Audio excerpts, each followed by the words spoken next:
You can't get in shape because you don't have an hour to go do cardio every day.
light did, but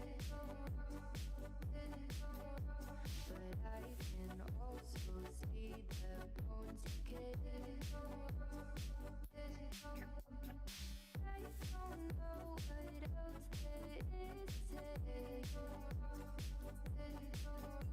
I'm doing my best not to run away. Sitting throwing rocks across the pavement, hoping it'll cave in and swallow me whole. Wondering how the world keeps on spinning, kinda scared of living when it unfolds. Hard to see the light when everything is dying, waiting for the clear. Thankful I'm alive, but terrified of dying. But hey, I'm still here. Is it bad? Sometimes I like it when I lose control. There's something in it that's so beautiful. Listen, I can see the light did, but I can also see the bones decay. I don't know what else there is to say. I'm doing my best not to run away.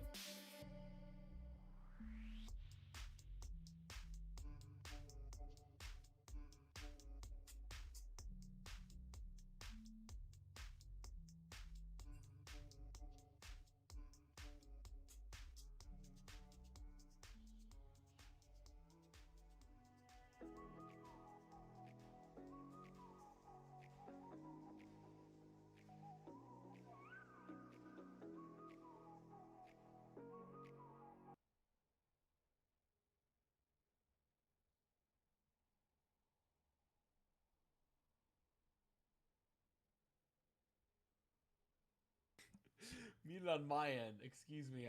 They say you can tell a lot about a team's season from its first game.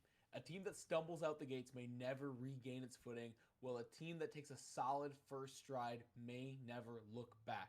Tonight, those ever important first impressions we made upon us by four teams: the Carroll Pioneers, the Saint Ambrose Fighting Bees, Hood College's Blazers, and the Newberry Wolves. First off, we're going to kick it off with Carroll taking on Saint Ambrose. Very exciting stuff tonight. My name is Ethan Dolan, maybe better known as Nelhad here on the internet. I will be your cast. I'll be your host. I'll be your everything tonight. Everything except the main source of entertainment. As I said, our first game of the night will be the Carroll Pioneers up against Saint Ambrose Fighting Bees. They're currently in a pro draft. We are not spectating that right now, so it will be just a few minutes before we get into this regular draft. We can talk a little bit about the patch we're on, though. This is the final patch before Worlds 10-19. Very, very exciting. We've had some buffs go around. We've had some nerfs go around. And I think the things that I want to talk about potentially are the Aphelios buffs. All right, Aphelios was this 1v9 absolute beast upon release. You saw the clips on Reddit. You saw the clips on Twitter. You saw the outrage and how upset people were. Got nerfed again. Finally, 2 stayers. No longer really tier 1. You started seeing picks like Ashe over this Aphelios in the bot lane. But Riot wants their newest, shiniest toy to be on full display at Worlds in the bot lane. We did see a buff there moving down the line. Ahri received some buffs. Don't expect that to push Ahri anywhere, really. Just gave some of the things back that were taken away a patch ago. Aurelia has been buffed as well. Talk about a 1v9. That's tough. So the ultimate ability for Aurelia will do additional things, will help out a bit more. Excited to see where that goes. Right now, it's going to be tough for anything other than Darius, in my opinion, to really, really dominate any top lane opponent. You look at Aurelia as a lane bully, as a level 6 outplay god. We'll see if the buffs can do that. Ivern also receiving a buff. Really, this the utility jungler. It's hard to say if that'll make any sort of impact. Ivern has done some things before in competitive play. I mean, in collegiate play, I myself have seen and cast it a few times. These small buffs will make Ivern's shields feel better on your frontliners and does make the CC last a little bit longer on that Q. We will see if either become relevant. Sivir also receiving some buffs, I believe, to the attack speed. That could be massive. Riot does like buffing flashy champions, and that's exactly why Sylas has received a buff, reducing ultimate cooldown. And I gotta say, I love this decision. Sylas is your ultimate ace in the hole against any composition, can do whatever you need. And I think that it's some serious mind games going on if you pick Sylas, even into the draft, because you're thinking, oh, do I want to pick this Shen into a Sylas knowing that at some point in time, I'm just going to hand them a free teleport? Do I want to pick X, Y, and Z into it knowing at some point in time they're going to be able to Malphite ult and just blow us up? So these are the questions that you're going to see being asked with this buff. And when you have a team reacting to what you're doing instead of attacking you, you've already won the game when you put them on the back foot. So we will see if those play any impact. Udyr and Vayne also receiving buffs. We talked about Riot loving to buff flashy champions. Vayne is talking about a 1v9, right? We will see. I don't like Vayne in the current state. I think there's a lot of ADCs that perform a lot better, especially also with the state of supports. Vayne just isn't a really natural fit in my opinion. Udyr, same thing for me. Udyr's game plan is very straightforward, and if you're a mechanically blessed player, you have the mechanics just ready to go on point, that can work for you, but you can't adapt at all. The kit does one thing really. We'll see if the buffs do anything. They're specifically targeted at Phoenix. That is the R ability on Udyr, essentially his ultimate, but Udyr doesn't really have an ultimate ability when compared to other champions. And as for the nerfs, we do see Akali, Azir, Caitlyn, Lucian, Senna, and Twisted Fate all nerfs. So the bot lane and the mid lane getting hit the most hard. That Azir and TF buffs, or nerfs, excuse me, mostly targeted at pro play. Azir gets out of hands when someone like Power of Evil, so dominant, so commanding on the champion. And the TF as well. Just the mobility with that ultimate ability, being able to scoot all around the map wherever you want to go, having a massive, massive impact. Big buffs, or nerfs, excuse me, not for this level of play, but for competitive play. The area I'm most interested in, we have Caitlyn, Lucian, and Senna all receiving nerfs. The Senna nerf about halves the amount of souls that Senna will harvest from killing minions. And there's some debate whether or not this really changes the game plan. It's obvious Riot wants Senna to be played in mostly a support role. They keep pushing that further and further and further. And I think that's fine. I think fasting Senna is the best build for Senna. So we'll see if that plays any impact. Caitlyn has been receiving nerfs since the beginning of time. Death taxes and Caitlyn nerfs is the old saying. So we will see if that has any real bearings. It looks like the players are just about ready to get into the real draft. I am beyond excited. As we said, it's all about these first impressions. Both these teams squaring off for the first time. Very, very excited. Carroll going up against Saint Ambrose. The Pioneers going up against the Fighting Bees. Woo! I got the pre-game jitters a little bit as we are finally in now to the game. Tournament draft on the right-hand side with the red team, we will have Carroll, and on the left with the blue team, we will have Saint Ambrose University. Volibear band coming right out the gates, very, very strong right now. Olaf coming through, and not a band that I would typically expect. Olaf had his heyday earlier this summer, was very, very strong, aggressive counter jungler. So that may be an indication that they're going for a jungler that can't fight in its own jungle, as we do get a lever here. Player has left the lobby. Chalk that up probably to a technical issue. Promptly rejoins. I think we'll be getting right on the way. Yeah, says client bug. These things happen. You know, small indie company, Riot Games. Can't go to plan every single time. But as I was saying, the Volibear ban for me coming out on the side of SAU is probably meaning that they are picking a jungler that can't fight. not the Volibear ban, the Olaf ban, means that Carroll's probably picking a jungler that doesn't really want to fight early on. You don't want to see the counter jungler. I would not be surprised if they also banned a Lucian in that manner. The real question is, what jungler are they lining up to pick because of these bans? I could see a Karthus. We have seen a spike in Vi gameplay lately. Those two are what I'm kind of thinking. We've seen a lot of Rammus. Rammus actually, I believe, was talked about being in the nerf conversation as well. It's tough given the levels of play. So that's the question for me, is what is being set up from that ban? The Volibear ban, very standard. The team can go any number of directions. But I'm very curious to see what the jungler is coming out. How can they shield this weakness in the jungle? As once again, we are just waiting for players to get back into the lobby.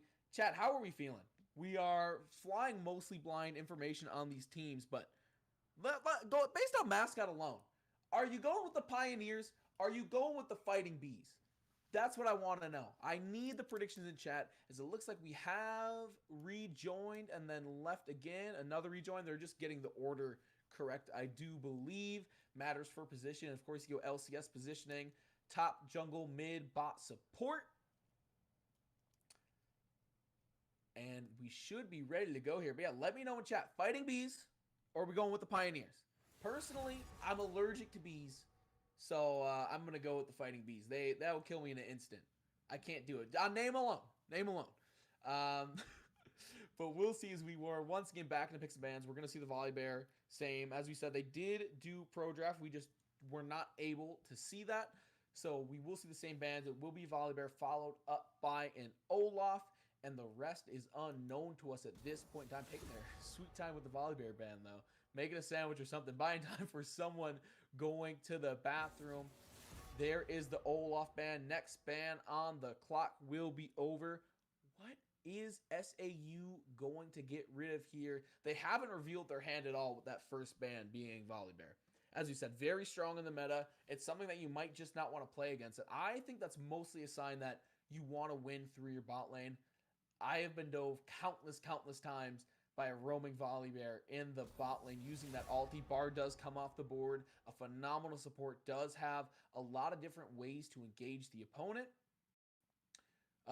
Once again, a pretty stock ban. And there is the Lee Sin ban that we talked about. So they are catering towards a jungler that has a weak time or a hard time fighting inside their own jungle. So my money is still on maybe a Karthus, could be a Vi, could be a Rammus. Those are my three picks right now, as Galio is banned as well. So they take out another bruiser. Morgana off the table here. I mean, depending where they thought that Morgana was going to go, that's potentially 3 jungle bans coming out here on the side of Carroll. Ornn is picked up first by Dafleagues, and we're going to see a Quinn on the other side. So interesting matchup here, and I believe it's pretty 50-50 Ornn versus the Quinn. Vi coming out, so there is the Vi that we talked about. Picked up by Jalapeno and going to match with a Shen jungle. So a lot, both these junglers playing for the late game. They see the Vi and they say, you know what? You don't want to fight in the jungle? Say less. We are going to pick this champion with so much utility, so much mobility, as we do see the TF locked in, so they're not afraid of the nerfs, and he picked to match it. Look at the mobility coming out from this SAU team. These Fighting Bees are planning on flying all over the map to help out their teammates. They're going to punish some side lanes. Twitch is banned right here. Next ban on the clock going over to SAU. They will take the Jinx out. So some ADCs going off the board right here in this rotation. I wouldn't be surprised to see a few more ADCs goes. There is Ashe off the board as well. No jungler picked, or there's jungler picked up, excuse me. So I wouldn't expect to see anything probably but another ADC, maybe another support ban, as Kane is banned. Once again, this was from Pro Draft, so it could be out of order. We're not exactly sure. Lucian will be picked up, and a Draven being hovered right now for Nico over here from SAU. I gotta say, I like the team composition both teams are putting together right now. The Draven will be locked in. Would love to pair it with something like a Nautilus. Give them a little bit more CC on the front line. Nautilus being hovered. Nautilus, Blitzcrank, those are my two go-tos. Nautilus is selected. Last pick over here. They need a playmaker, and a playmaker is exactly what they get there. So I really like both teams coming in. First, we're going to take a look here over at SAU. Take a look at the Bees. Top to bottom, they are really looking to be a dynamic team. This is not a team that's ever going to stay in one place for long. You look at the ultimate abilities. Coming out from the Shen, coming out from the Twist of Fate, 2 teleports, right? So you can punish side lanes well. In addition, Draven's ulti is global. Ornn's ulti has a long range. Nautilus ulti also a pretty solid range for a point and click. So interesting coming through.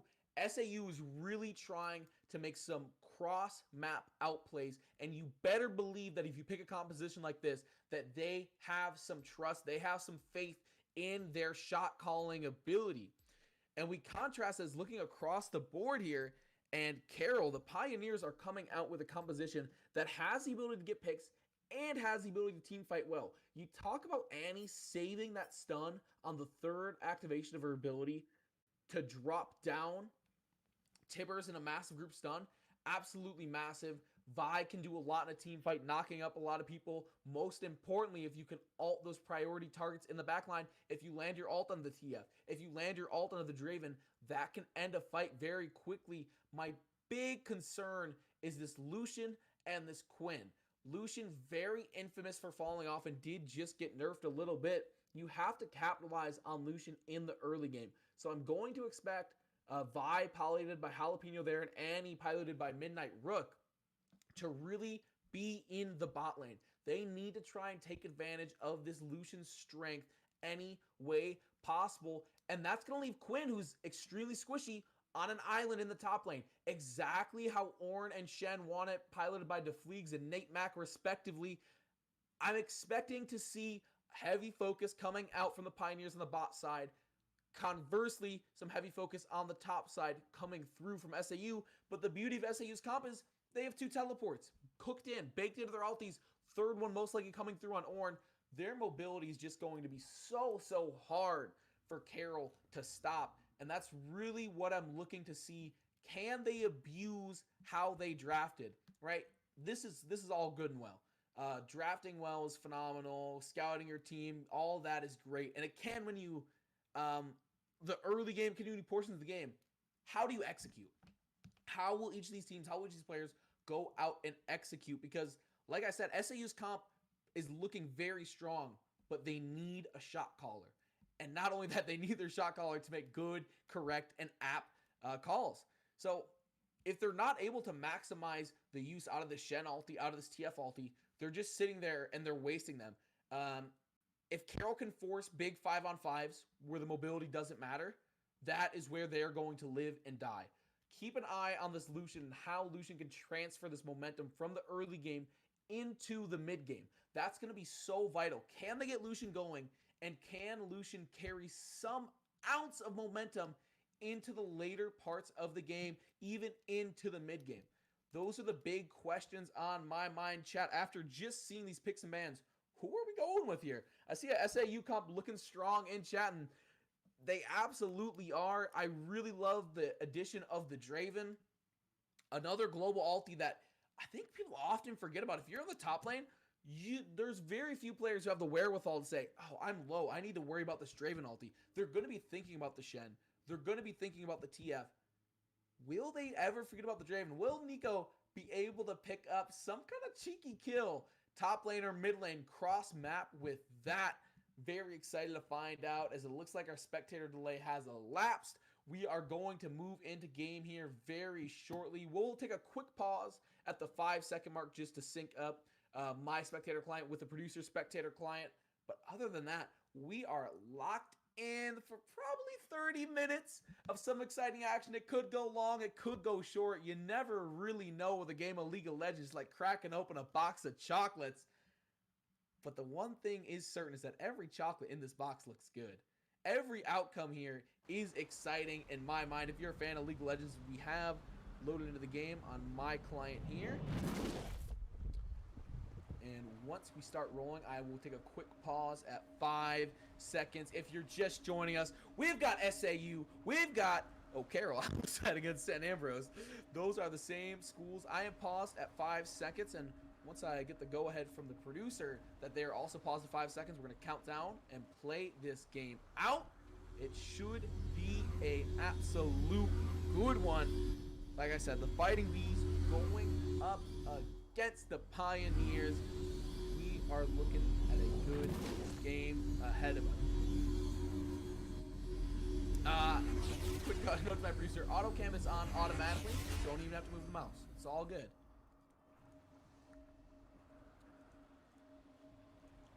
Alrighty. Paused at 5 seconds. Put on the quick 3, 2, 1, and let's play.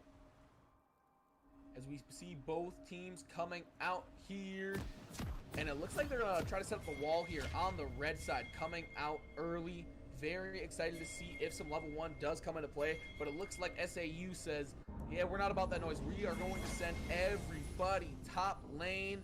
And that is exactly what they plan to do. Trying to find a kill here. Pinging, and they may just find this Quinn. Brownie has to be very careful here. A hook might just spell doom. Moving out, gets behind the wall, does drop the ward. They should be able to get that in a little bit of free gold, but that is all for now. They're going to continue and try to set up some vision on this top side jungle camp, get a little bit of vision on the red buff. They might just take it. They are going to stick around. Oh, drop the ward. Still running as a 5-man. Might be able to find a pick, but getting that vision is so essential early on. They are going to be able to understand the jungle movements, and that's exactly what you don't want if you're coming out on the side of Carroll. You drafted specifically to protect your jungler early on, and what has happened is that they've brute forced it anyway, and they will have vision. I'm interested to see if we have any early jungle invading going on. Other than that, looking like a pretty standard start. Both junglers going to start in the bot side of the map, and I would not be surprised to see them rotate over to the top. Brownie getting in a little bit of damage here. Defleeg's got to run. Brownie actually doing a decent chunk, going to have help that Ornn before any action even happens in the lane. Going to run up to the top side and maybe even force a little bit more depending on the positioning. Standing here, and yeah, on the backside will put another auto into that Ornn. Another one for good measure. Brownie absolutely taking advantage of the range right now. Defleeg's going to land a Q, but so much damage being transferred. Brownie going to miss out a little bit far, but I don't think you mind all that much, just considering how much damage was laid down here in the bot lane. Balloon Pants and Nico trying to find something here early on. Both of these lanes want to get an early kill. Draven is just okay farming up, but if you pick that Nautilus, you have to know that if there's a hook opportunity, you're going in on it. That's the reason why you pick the champ. It's how you're going to win the game. It's some more damage being put down here on the top lane. Near side to drop the Fleegs. Gotta run from that one right there. Just going to farm it up a little bit more in the bot lane. The Fleegs absolutely zoned out of this lane. Masterful play from Brownie so far. Keeping things locked up in the top lane. Midnight Rook gonna drop down the stun. Cards coming through, not gonna be able to pick up that caddy there. And right now, priority in the lane is looking like it's being taken here by SAU. You do see the Nautilus playing up with the Draven. They threaten so much damage, so much CC coming through. It's really hard, despite having a threat, to do much with this lane. Speaking of not being able to do much, Brownie continues to bully in the top, just taking the lunch money from Defleeg's. Look at that, pushing wave right under tower. Defleeg's takes a lot of damage there, has to be very careful. Bai is waiting in the bushes. Midnight Rook in the mid lane will drop down some damage, eats a red card. Returns a little bit. Two mid laners, not too much happening. Vi will be backing in the top lane there. Jalapeno looking for a play. Oh, stops the back. Does ping missing, sniffs it out. So great instincts by Defleeg's, but nearly walked into a trap. Hasn't been getting bullied all lane long. You see the aggressive positioning in the bot lane. Balloon Pants looking for a hook, but not going to be able to find it there. Still just kind of trolling around, trying to find an opportunity. Back over to the mid lane. Peckle's going up against Midnight Rook. And Nate Mack is just running through the back lane. it's not about the action. Just try to get to the bottom half of the jungle. And speaking of the jungle, we aren't getting any of that early game aggression, just like we thought we wouldn't. Both these junglers are just trying to wait, farm it out a bit, and be relevant late game, especially when it comes to that Shen. Some damage being put in here. Brownie continuing the onslaught. A lot more damage put into Fleek's. Gotta be very, very careful. Brownie probably reconsidering taking teleport, saying, hey, if I had Ignite, I would have already had a kill in lane, would have back, gotten a little shopping spree in, but does have the teleport, the much, much safer play, continuing to push in the bot lane here. And no focus, no emphasis put on one lane or another. Junglers mostly keeping out of the way. Jalapeno did try to go for that cheeky little bush gank in the top lane, but nothing ended up coming from it. Just going to continue to push the wave under tower. Q coming through. Defleeks goes in. There's the E. Brittle. Oh, flashes for first blood.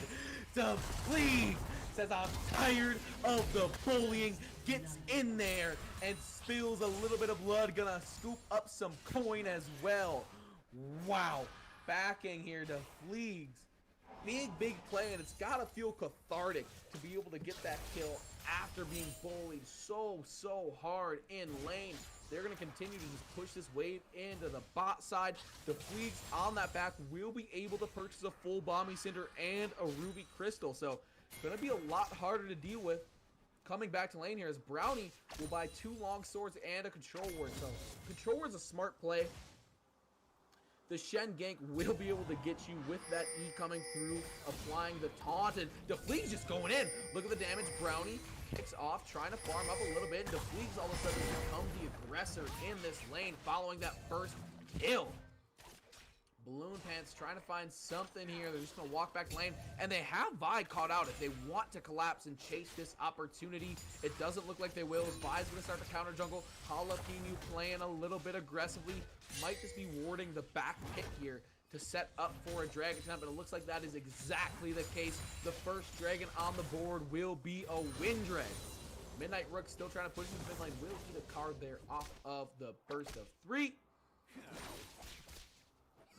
And looking at bot lane, no one has backed yet. So we're just kind of waiting for the action to happen in the bot lane, and really across the whole map. As red team will pick up the dragon, good awareness by Jalapeno, realizing, hey, no one is focused on this. Everyone is just kind of focused on getting farm, getting ready to lane. I mean, even the Shen, just at Krugs, they had no vision. The Vi could take it with ease. Good play by Jalapeno there. Midnight Rook gonna land the stun. These two just trading a little bit of damage. No one with any real all-in potential yet. Hook coming through. X Factor going to miss the flay. So that will be the extent of the damage exchange. Little bit of a scrap going on in the top lane as well. Peckles just trading minions with Midnight Rook here. Looking at the item advantage across the board, we will see. Oh, the going in with the E. A little bit of crackback. Brownie laying it down. If he hadn't used the E to engage, would have been able to get the knockup off of that one. Brownie still holding the flash, and summoner spells up across the board, except for Defleegs, teleport, and flash are both down. Interesting note is that Brownie did not teleport back to lane. So will have the ability to do that now. Backing, using some gold, and teleporting right back to lane. And I think that's a very smart move considering you gave up the first blood. You have to find any advantage in any way that you can, right? So get some farm, back, get item advantage, teleport right back to lane. You know Ornn's already used the teleport. So there's no teleport to match. You can force that Ornn to back potentially, but it does look like Defleegs is just going to wait in the bush. Midnight Rook going to find a stun here. Misses the cone. Might not matter. Peckle's taking a lot of damage. Dark Harvest taken. Peckles. Gold card. Oh, not going to find enough damage there. Peckles barely escaping. Little bit of action in the mid lane there. Peckles staying in lane despite being so low. And look at the bush here. They are trying to bait this Annie in. How bloodthirsty is Midnight Rook? The Nautilus will back. Only Shen remains. Ooh, Defleegs going in. Brownie might be able to put out some damage. E already expended for Defleegs. Won't be able to catch up in time. Brownie just going to go right back to CSing. As Peckles has to deal with both Tibbers and Annie now. Looks a lot worse than it actually is. Tibbers looking absolutely massive. Swole as heck. Been hitting that muscle milk twice a day, every day. Defleegs tossing out the Q. Just a bit of a feeler. Not going to follow it up with the E. There will be an invade here to take the blue buff. dropping the Rift Herald right now, sliding through, teleports coming in. This is the first big fight. Peckles on the back line, will get stunned. The Vi ulti is dropped there. What can NECC do? Trying to save the DPS, it does so! Peckles will eventually fall. Brownie picking it up, flashes out, Horn coming through, Brownie evading, turns back, a lot of damage! Midnight Rook deletes somebody, deflees! The only one left with Midnight Rook. There is the ulti coming up from the bot lane. Defleegs misses the E. Midnight Rook misses the Conan return. A cacophony of error to end it, but it was exciting while it lasted. 3 kills to 2 right there. Most importantly, they did end up matching kills. It looked like Saint Ambrose was going to walk out of that fight the big winners, but on the back end, Carroll was able to pick up a kill with the top laner and a kill onto the Annie. So they salvaged that fight. Not much gain, not much loss for either team. As you see Midnight Rook just run right back to the mid lane, start scooping up some more of that farm. They do spot out the vision there, and Balloon Pants being caught out. And we do see the Quinn rotating the bottom side of the map now, so it is going to be a 5v4 down here. Balloon Pants going very low. Hook is going to miss. That would have been it, but might have it anyway. Shield comes through. Balloon Pants walking down. Good Shen ulti from NECC there. Had to burn the ulti, and they're all on the bottom side of the map, but there's no objective to claim. Dragon is in a minute, and they're putting resources in the bottom half of this map. If they don't get this dragon, they are going to regret their plays right now so very much. We are looking at a little bit of action here. TF being chased down. If you can find a pick onto the mid laner, it would be big for this drag fight. Scooting in. Brownie has a lot of damage. Drops to the near side, and not going to be enough. Twisted Fate able to escape out of the backside of that one. And they're still playing around the mid lane here. Quinn will activate Valor, get to the top side of the map in a hurry. Trying to find it. Oh, Tibbers dropped. There's the stun. Peckles going very low. Oh, Tibbers! Oh, Tibbers picking up the kill. But here comes NECC on the crackback. Flash over the wall. Jalapenos there! Bit off more than they could chew. Picks up 2 more kills. And all of a sudden, Carroll is ahead on gold. They are ahead on kills, and they're in position to take this next dragon. This Infernal Dragon will be up in just 8 seconds. Wow, what a turn of events. And what a heads-up play coming through from Jalapeno. Flashing over the wall, dropping the CC, saving your mid laner, and picking up another kill. Mwah.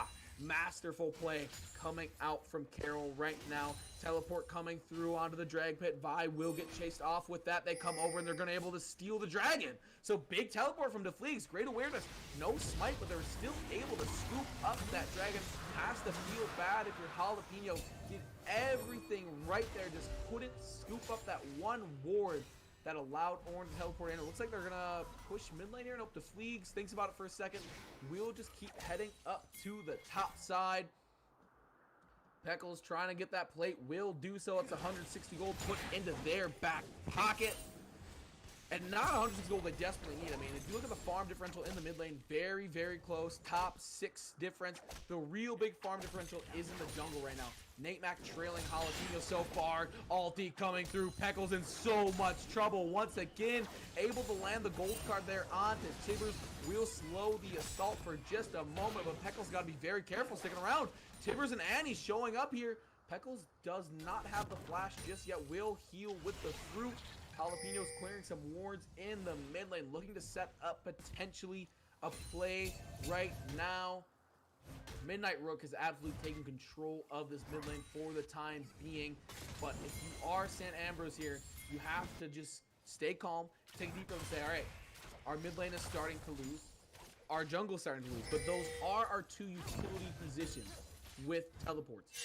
You just have to make sure that they become relevant, that you can still punish side lanes, you can still punish objectives as they're trying to find a kill on Lucian here.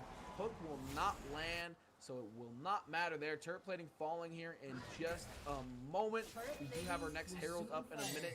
It looks like on the board, Midnight Rook going to continue to push this wave in.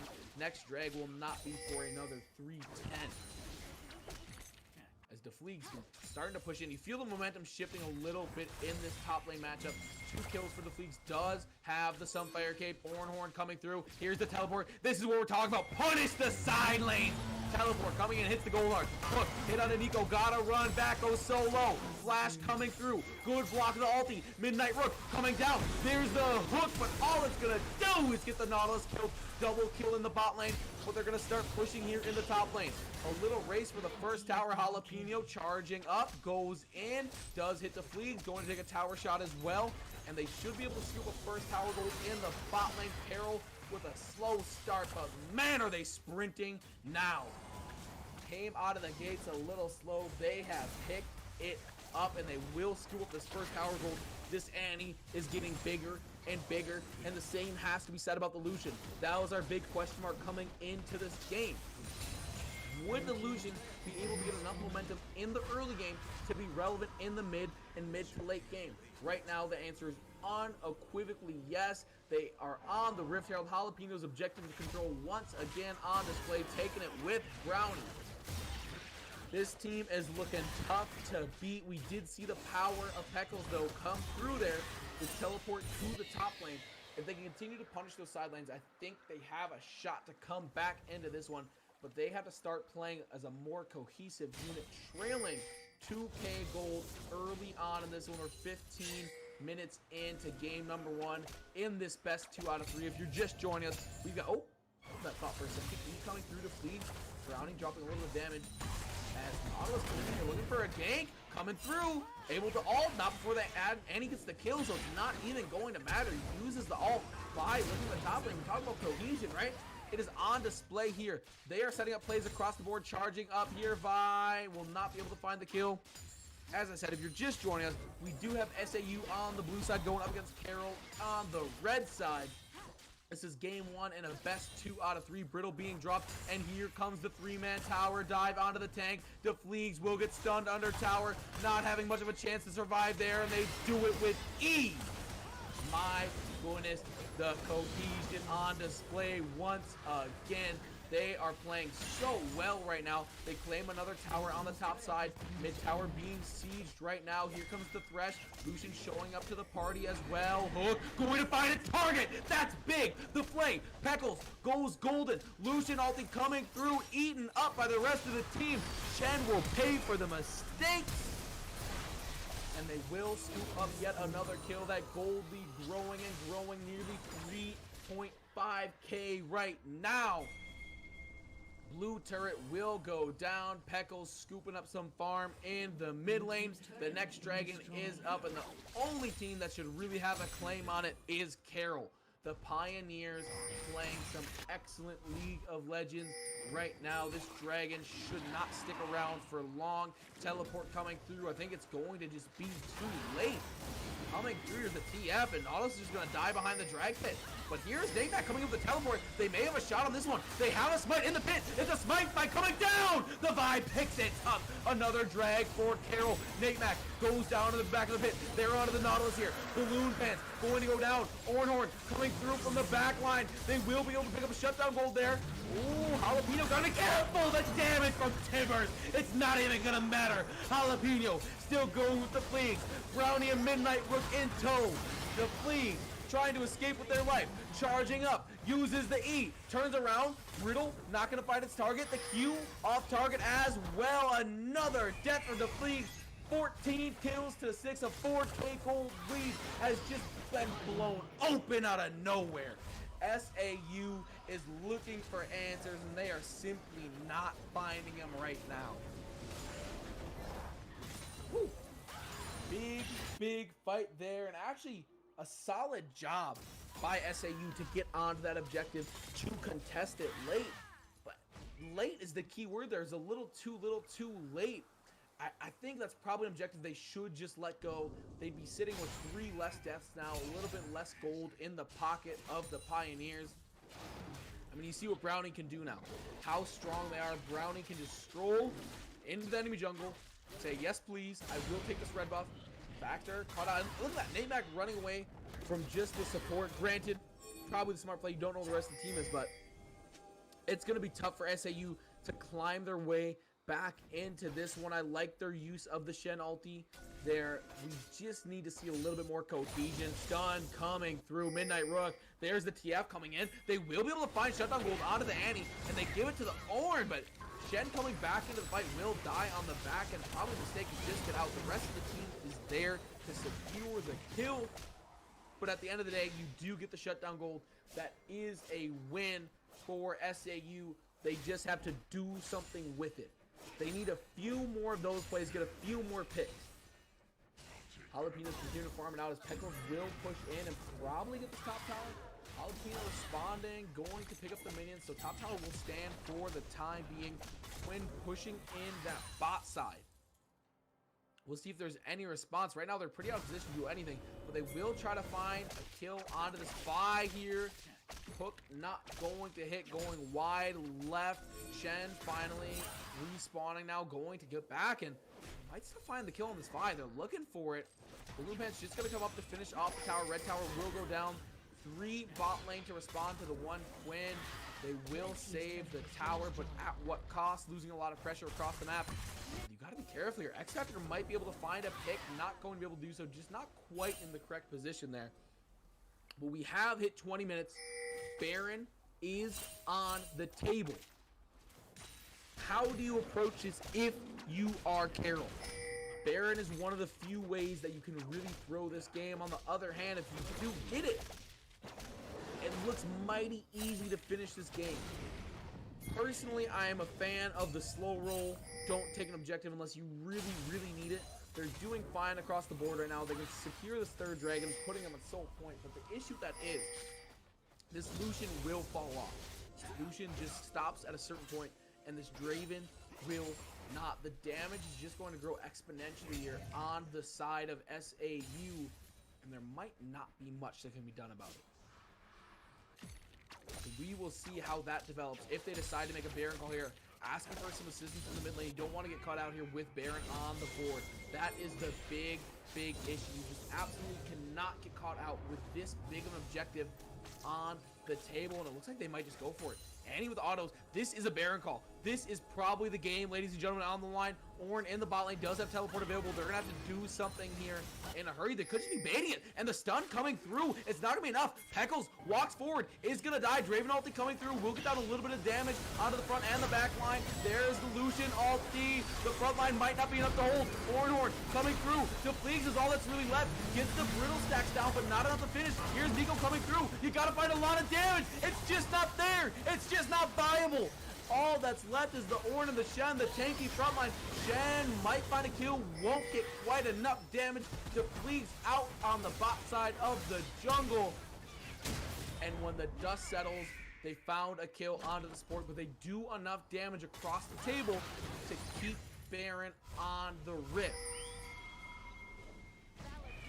However, you do lose out on you lose a lot of gold there, losing 3 members of the team 4-1. But it's all you can do right now. Can they contest this drag? That's the real question. It's being pinged up. Vi is running there. Everyone's going to get there roughly the same time. Quinn is top lane, does have that teleport available. We will see what happens. There's a TF ulti, maybe just a scout, get some information. Will reactivate to get close to the drag. Don't want to get too close. We know what happens when Timbers is dropped on Peckles there. Gets absolutely deleted. They're going to come in. This is a late contest. Shen has to get in the pit right now. Going in. Has his might. Here's the fight on the top side. Big knockups coming through. They're going to ignore the dragon. This is the fight they wanted. SAU. Can they find a way to win it? Lucian ulti. Out of the drag. Blue team steals it. Big plays by the Draven. Nico coming through. Jalapeno escaping on the backside with the blast. Gold! The hook through the wall. Over the wall. Excuse me. Won't get the knockup there. Hook coming through from X Factor. The Fleegs has to run. But they get the dragon. And they trade 1-for-1. Killing Midnight Rook yet again. Scooping up some more gold. Big plays. But Brownie is taking advantage on the top side. Looking to scoop up this inhibitor. X Factor coming through. They might be able to find a kill in the back end yet. Fighting the bush. Oh, there's the hook coming through. Draven ulti. A lot of damage. Thresh nowhere to go but 6 feet deep. Last auto should do it from the Draven. Picks up another kill onto X Factor. Can they track down the Vi in the jungles? Raptors putting in a little bit of damage. Flash coming through. There's the gold card. Peckles, you just got to find a few more autos. Gold card into the base. Jalapeno not going to be able to execute there. Damage done too recently. More shutdown gold being transferred. And over the course of a minute, SAU has forged their way back into this game. Wow. Good stuff by them, and they have their eyes on the prize, and the prize is Baron right now. They're going to ward it up, and they're going to start it. It looks like this is not just a bait. They have accepted that they have all the momentum right now, and what do you do when you have your foot on the gas pedal? Gosh darn it, you keep your foot on that gas pedal. They might be forced to pull off here. Two-man response. Lucian ulti coming through. Midnight Rook also joining the party. Baron is half health. They will be forced to back it off. No, the Baron won't reset. Vi is not here. This is a 5v4. Notice my big toppers in the front line. That is probably going to end the fight. Ornhorn coming through. NECC in the front line, though. Going to get a kill. That's a big kill in the Annie. Can they finish off the Thresh? They do. NECC going to go down. Not putting down a lot of damage. Peckles going to stay alive. They ward off the Baron fight. They'll be able to clear some vision. Vi is now here with the smite. Peckles don't die to the minions in top lane away from the team. All in all, I like the guts. I like the call by SAU, and they end up getting their third kill of the game on the Midnight Rook, scooping up yet some more gold. I like that play. They are putting it on the line. They understand that they had a weak early game, and they're paying for it now. But after plays like that, they're only down 3k gold. They're very much in this game, and most importantly, I think at this point, they are tied on dragons. Lucian is weak in the late game, yes. But with Dragon Soul, feels just as strong as most of their ADCs, given it is Ocean. It's not Infernal for that Lucian, but Ocean is still phenomenal. You can take these long, sustained engagements and heal up, get all your mana back. So you gotta keep your eye on the dragons, but good job so far by both teams. And the later we get in the game, the bigger that early play was where SAU is able to force Jalapeno off of the dragon and scoop up that Infernal. The later we get in the game, the bigger and bigger the significance of that play becomes. X-Factor trying to scoop up his last ward, will do so at the help of a pink ward. Midnight Rook picking up the blue, and here we go. Round 3, fight at Baron Pit. Who is going to prevail this time? It looks like both teams centering around it, just trying to clear some vision. You don't want to take a dumb engage at this point. Midnight Rook is not there, however. So if the kick collapse, they might be able to get a kill onto this Vi before the party's even started. Teleport coming through. Lantern is grabbed right out from the hook. Balloon Pants putting in some serious work. That is a massive pick. Quinn's on the bot side of the map. Everyone else is in mid lane. Can they start this dragon without Ornn? Ornn does have teleport up, so may be able to get there. So no, they are on this Baron. Like we said, take 3. Round 3, who's going to prevail this time? They are on it. The thing is, you sustain so much damage from Baron. Look, NECC is already half health. Midnight Rook coming in from the top side, looking for a placement of that Tibbers. They know they have to get at least one more pick before they engage it. Collapsing here. NECC, oh, absolutely split from the group. Will get out of there with the speed boost. But coming through, are they able to kill the Annie before the Tibbers comes down? They are! Oh, the Tibbers was placed, but they didn't get the stun. Ornhorn coming through. Not going to find anyone on the back end of that one. But they are pretty low, and they're warding off of Baron. 3 times we've had the fight over Baron. 3 times Baron has survived. I mean, all in all, you got to declare Baron. Baron the winner so far in this game. And the next dragon is up in 17 seconds, about their 15. So they are going to have to run over there in a hurry, contest this one. Putting a team on soul point is so dangerous at this point. As Balloon Pants will miss that hook. Going to be a little bit slowed. I don't think they can get there in time. Oh, no, they definitely can. They definitely can. 1 second.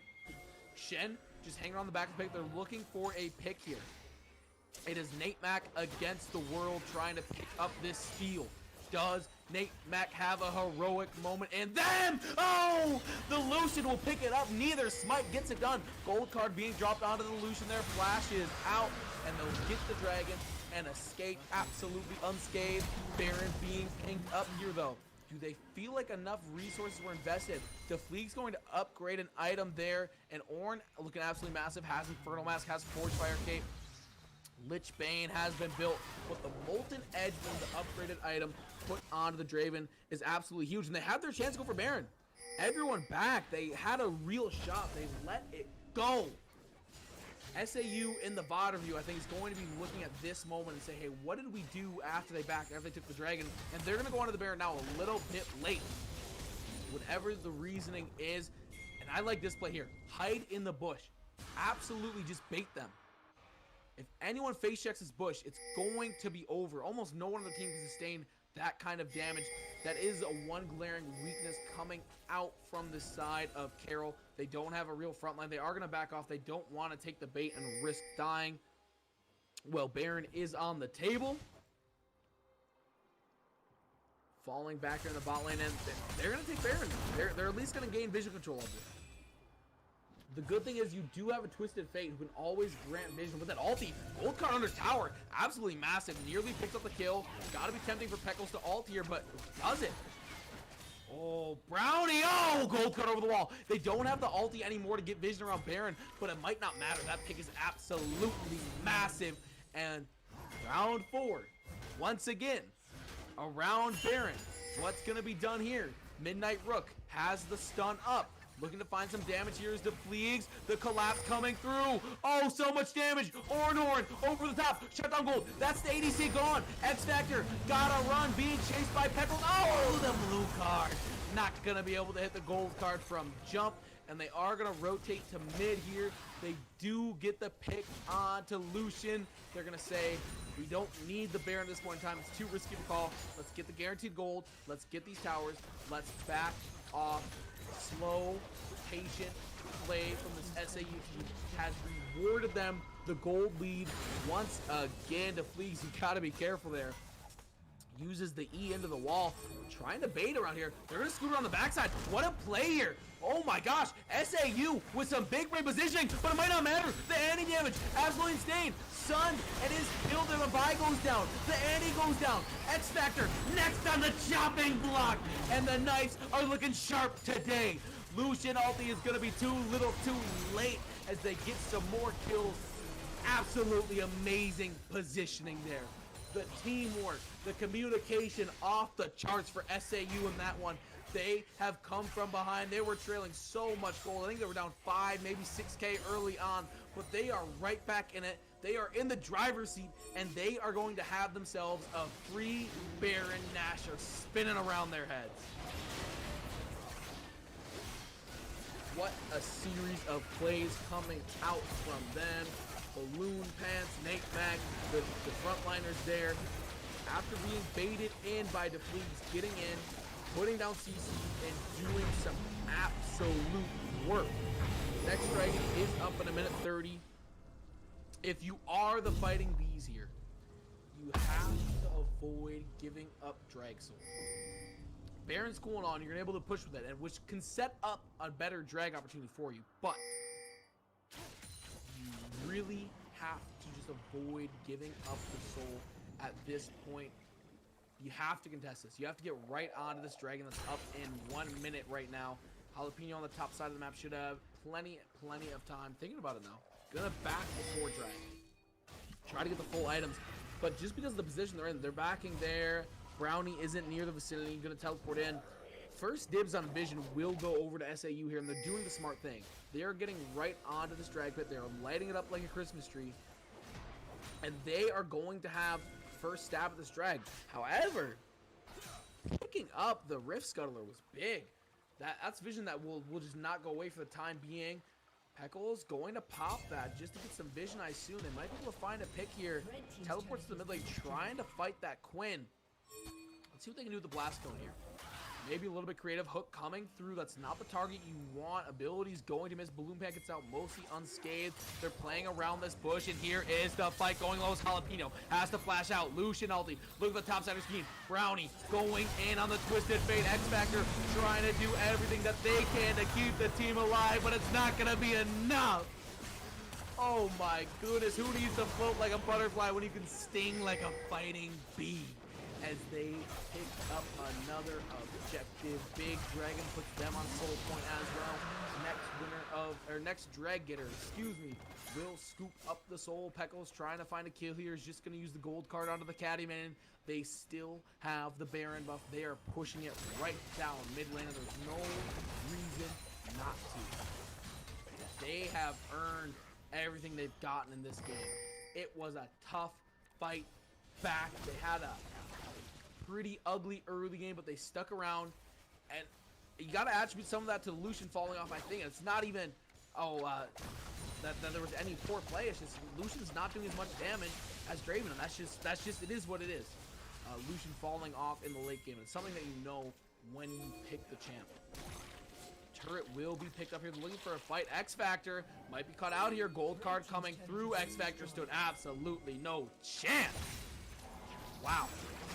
Deleted in an instant. The Fleeg's going to upgrade another item here. They're going to start to push in this top wave, doing some serious damage to the tower. Baron buff still active. You might as well push while you got it. Look at that. They absolutely just eat that. But stun coming on the side, and they're going to pick up an early kill. Big play by the Annie. Flashes over the wall, trying to skip the damage. Going to flash right into the Fleegs. This is the E. Doesn't matter. Still picks it up on a rampage now. Balloon fans. Got to be careful. Peckles coming with the gold card under tower. That's going to be another kill. Brownie, the last alive. And Ace comes through. All they lose is Nico there. And they should be able to finish off the game. Potentially X Factor up right now. They're gonna start going into this tower. I don't think X Factor has enough to hold this one. This feels like a GG. They're gonna go into this first Nexus tower. It will fall. The Fleas using that E to just close the gap a little bit, getting in there.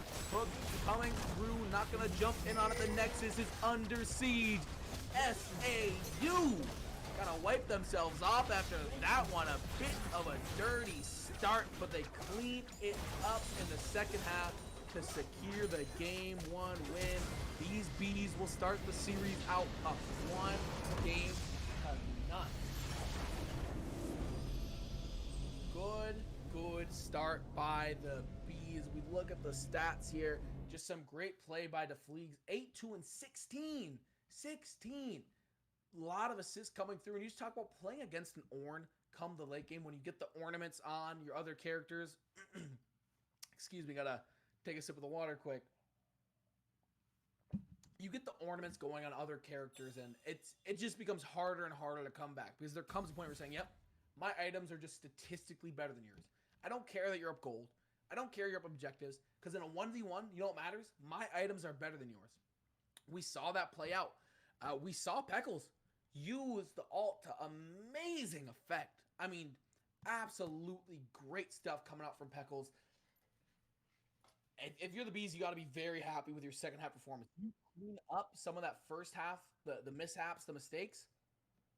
You have a complete game right there.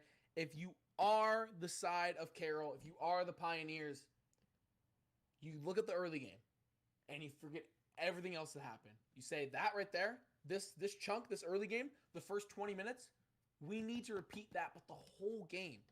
We need to start like that. We need to finish like that. Right? We talked about how much first impressions are important, how much they mean over the course of a season, but also during an individual game.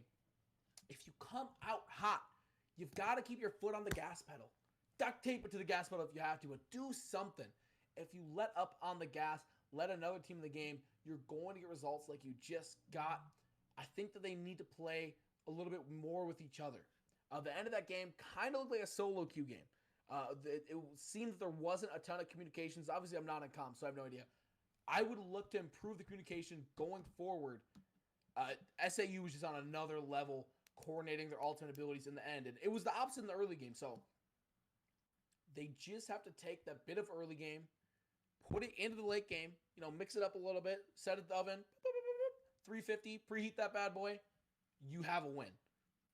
You got on the dregs early, and I was very impressed by the play of Jalapeno. In fact, much of that game, in my opinion, comes down to that drag that was taken away from SAU. They were behind. Teleport comes in from the Fleegs, and what happens? They steal the drag away. Guess what? further down the road, that prevents Drexel being taken by Carroll. That is such a massive, understated play. So big for them. Going across the board, Nate Mack came up big with the Shen. Not so much with the ultimates like we thought they would. The Stand United was not the big thing for me, in my opinion, that game. Instead, it was just getting in the front line. Using that E to great effect, able to taunt, dropping the W, setting up that zone. So good. So good on the front line. We already talked about Peckles. Peckles is going to be, let me just write this down. Peckles is easily my game 1 MVP on that TF.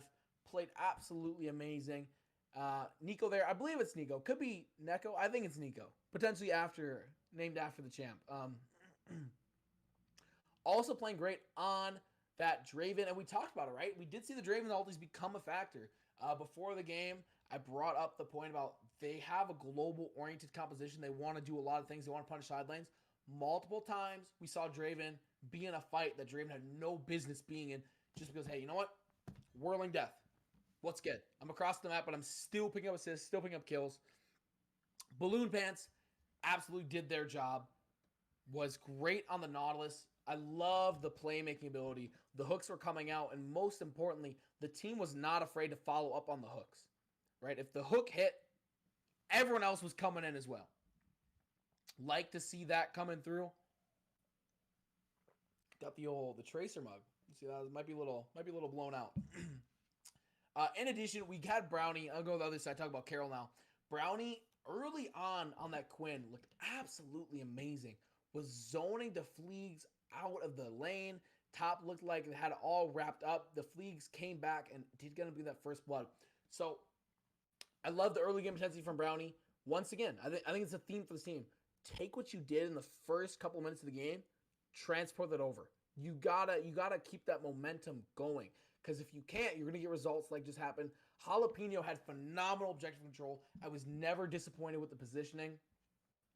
Overall, looked great. Just couldn't secure that one drag.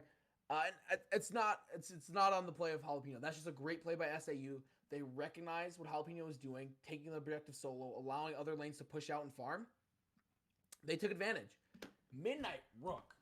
Whew. What a game. I mean, still even at the end, I would have loved to see that damage chart because I can almost guarantee you that Midnight Rook was getting up there. Great management of the stun. You love to see the stun used almost exclusively for Tibbers and used almost exclusively on the squishy targets. That was big. If Midnight Rook plays like that and gets a little bit more help from the rest of the team, I think that this Carroll squad can really get it done. Skasperd, on the Lucian, the ADC over here on the Lucian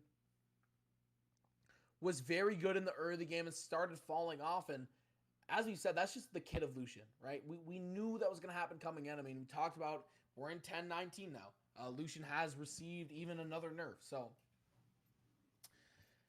it's just tough when you lock in a champ like that and the rest of your team is not solely geared toward winning in that mid game. It's very, very hard to get it done. X Factor 111 on the Thresh. I like the playmaking ability. Really seemed like X Factor had some eyes in the back of their head. Always looking for hooks, always looking for opportunities. The Lanterns were equally good. Able to save some teammates as they have got into the pro draft now. Once again, we don't have a screen for that. But chat, let me know what your takeaways were from game number 1. We've got Car6 in chat. The Ornn saved the game. Having a frontliner made life easier because the other team didn't have one. Absolutely. You talk about the combination. The Ornn, the Shen, and the Nautilus. Nautilus doesn't get super big, but has enough and has the shield baked into the kit, right? So I think the front line was a big, big boon there for them, and it was something that was really lacking coming out on the side of Carroll. And you could see it hurt them in the long run. Tracer mug. I don't have League of Legends. I have plenty of League of Legends lapel pins. I'm just not wearing a suit coat right now. But I've got some Poro lapel pins. Just keep tuning in. Keep tuning in on Thursdays. You're gonna get the Poros, all right? I promise. I'm a man of the people. I'm a man of the Poros. I will deliver at some point in time. But yeah, the front line, absolutely massive. Astute point there, Car 6. You got to love the front line ability, and it was risky coming out from the side of Carroll. They really didn't have one. You can argue that Vi is enough of a front line, though, is a bit of a bruiser. Thresh in the same category, but I know personally, if I'm playing a carry, I don't really feel safe unless I can look in front of me and there's just a wall, a thick health bar, right in front of me. That I'm like, okay, that can soak up enough damage. That buys me enough time to do what I need to do. Ultimately, when it came down to team fights, outside of the miscommunication, it just felt like there was no one taking the hits for the carries. There was no one saying, all right, Midnight Rick, get out of the way. Let me take some damage for you. Let me absorb some of that heat, and you could do your thing. You can do your damage. We can win this fight. That's ultimately what I'd like to see coming in. Talking about this draft going into game number 2 in our best 2 out of 3. Like I said, if you're just joining us, we've got SAU, Saint Ambrose University, going up against the Pioneers coming from Carroll. Very exciting game number 1. Carroll got out to a pretty sizable lead, but those Bees have some fight in them. They come back, seal the deal, winning game number 1, putting them up in the series. They are in pro draft right now, so we're going to rejoin them in just a second here when they come back in. We'll see what the picks are. Ultimately, coming out on the side of Saint Ambrose, I think you can do something very similar. You've flexed your muscles. You've shown that you can play a complex composition, right? Punishing sidelines like that isn't something that's super easy. It's not just like, all right, scaling comp, easy. There's elements of a scaling comp with the Ornn, but the way they were able to weave in that TF ulti really showed me what they were made of there in game number 1. I think they can do more of the same. They can keep picking at will, whatever they want after that game 1. Game 2 may prove different. Carroll, on the other hand, needs to have a little bit of cohesion, I think. I would like to see a big tank selected. Somewhere. Not a bruiser, not 2 bruisers. I want to see at least one big tank come through. Maybe something that's easy to pilot as well. You see some solid options on the support from the support. You could go with something like an Alistar. Tark is a viable option. Did receive some nerfs to the Dazzle a few patches ago, so isn't looking like the world beater Tark once was. Split push needs to happen. Lucian was a problem, and he kept getting picked. Absolutely. Yeah. Annie, I gotta stay tuned for the Poros. Annie did get picked, and I think that's less of a result of Midnight Rick's positioning and more a result of who can Midnight Rick hide behind. You know, like when you're with your tall friends and like the sun is coming out and you try to hide behind them. There was no one taller than Annie on the team. That was the issue. Annie could find zero shade as a result. Got picked off again and again. It is what it is. They just need to draft a little bit more well-rounded, I think. And it's not to say they drafted poorly last time. It's a composition. It's hard to execute with the Lucian. I don't think they focused enough on the bot lane, getting Lucian rolling, even though Lucian did have a decent amount of kills coming out of laning phase. And I think they didn't have enough just health bars. They didn't have enough to be chunked through. So those are the things we're looking at here heading into the next game. My MVP of game number 1 had to be Peckles on the TF. Absolute stud. Using that ulti left and right, dishing out cards. Missed 1 gold card. Missed out on 1 more kill, but not everyone can be perfect all of the time. Just waiting for them to finish up the pro draft. I'm excited to see how the jungle goes. That was our big focus, was the jungle in game number 1 in the picks and bans. And we see how it turned out. So we were right in our prediction. They're trying to protect a jungle that doesn't really want to fight early on, taking out some aggressive counter jungling. I'm interested to see where the bans fall here for the Pioneers in game number 2. Saint Ambrose might just be fine with a salty run back. I don't see that happening, but if a salty run back is offered up, if you are the Fighting Bees, there's no reason you don't say, okay, bet. We are A-okay to running back. I don't think we'll see that, but if it's offered, I don't think there's any reason to not accept it. Very, very intrigued to see what's going to come through.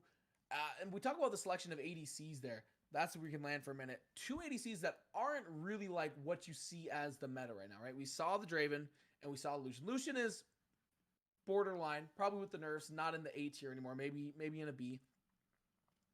Draven's like that. Well, if you can play it, if you're not playing against Nami, that kind of thing, because catching those axes is so key to the kit, and sports like Nami, Alistar, there's just a few that can absolutely punish the heck. Lux is another one that comes to mind out of trying to catch those axes. So it's just not a super versatile pick, but it showed out very well. I wonder if we're going to see the Ashe come through. If we're going to see the Senna, some of these things that you've come to expect from this season of League of Legends. We talked about Aphelios receiving the slight damage. I believe his base damage, it's up like 1.2. Something seems minuscule, but it matters in the long run. Aphelios coming out, that kind of thing. That's what I'm very curious about. I think we're going to see like maybe the same supports come through.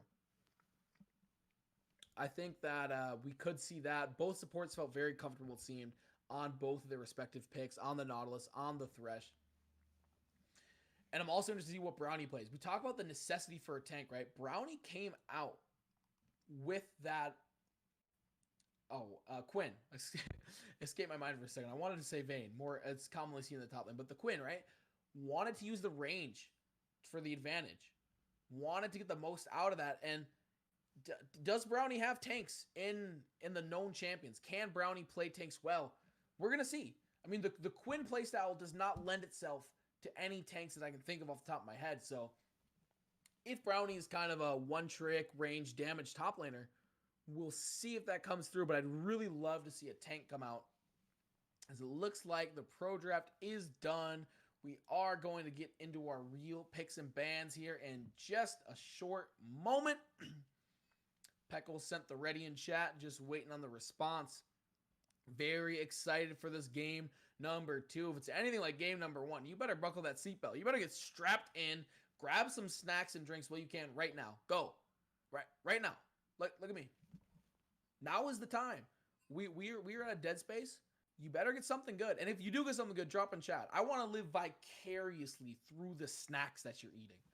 Let me know. Is the classic gamer, you got the Doritos and the Mountain Dew? Maybe you switched up and you went Cool Ranch.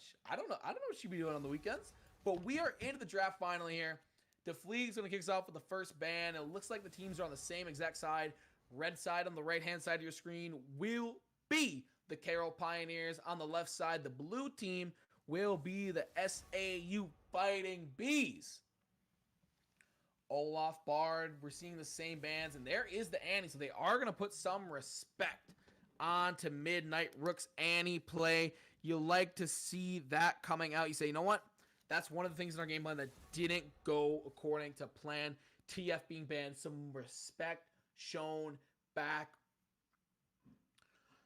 Something we didn't see at all in game 1 was Hecarim, who less good in 5v5, but has been an absolute monster in solo queue of late. You just win late game. It feels like playing against Vladimir, but in the jungle.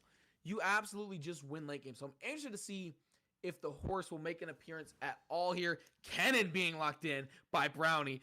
That is what I like to see. We want high impact. You have absolutely got it there, as we will see the Hecarim locked in by Nate Mac. The only issue is, once again, we're going to come to the same problem here. We're through our jungle selection. We are through our top selection coming out on the side of Carroll. And what do we see none of? Health bars. We don't see any of it. Obviously, you can build Kayn multiple ways, but Kayn never really gets to the point where we're going to be a true frontliner. Can definitely supplement another tank, but we need to find some health bars somewhere across the board here. As Midnight Rook will be selecting here, and it's going to time out, it looks like. Oh, picks Cho'Gath. Interesting selection there in the mid lane. Oh, and we have been kicked out. Seems someone is disconnected. And now that is 2 someones have disconnected. So just another quick wait. You know how it is. Technical difficulties. It seems to me a champion. Cho'Gath is probably not what was actually picked, and it just defaulted.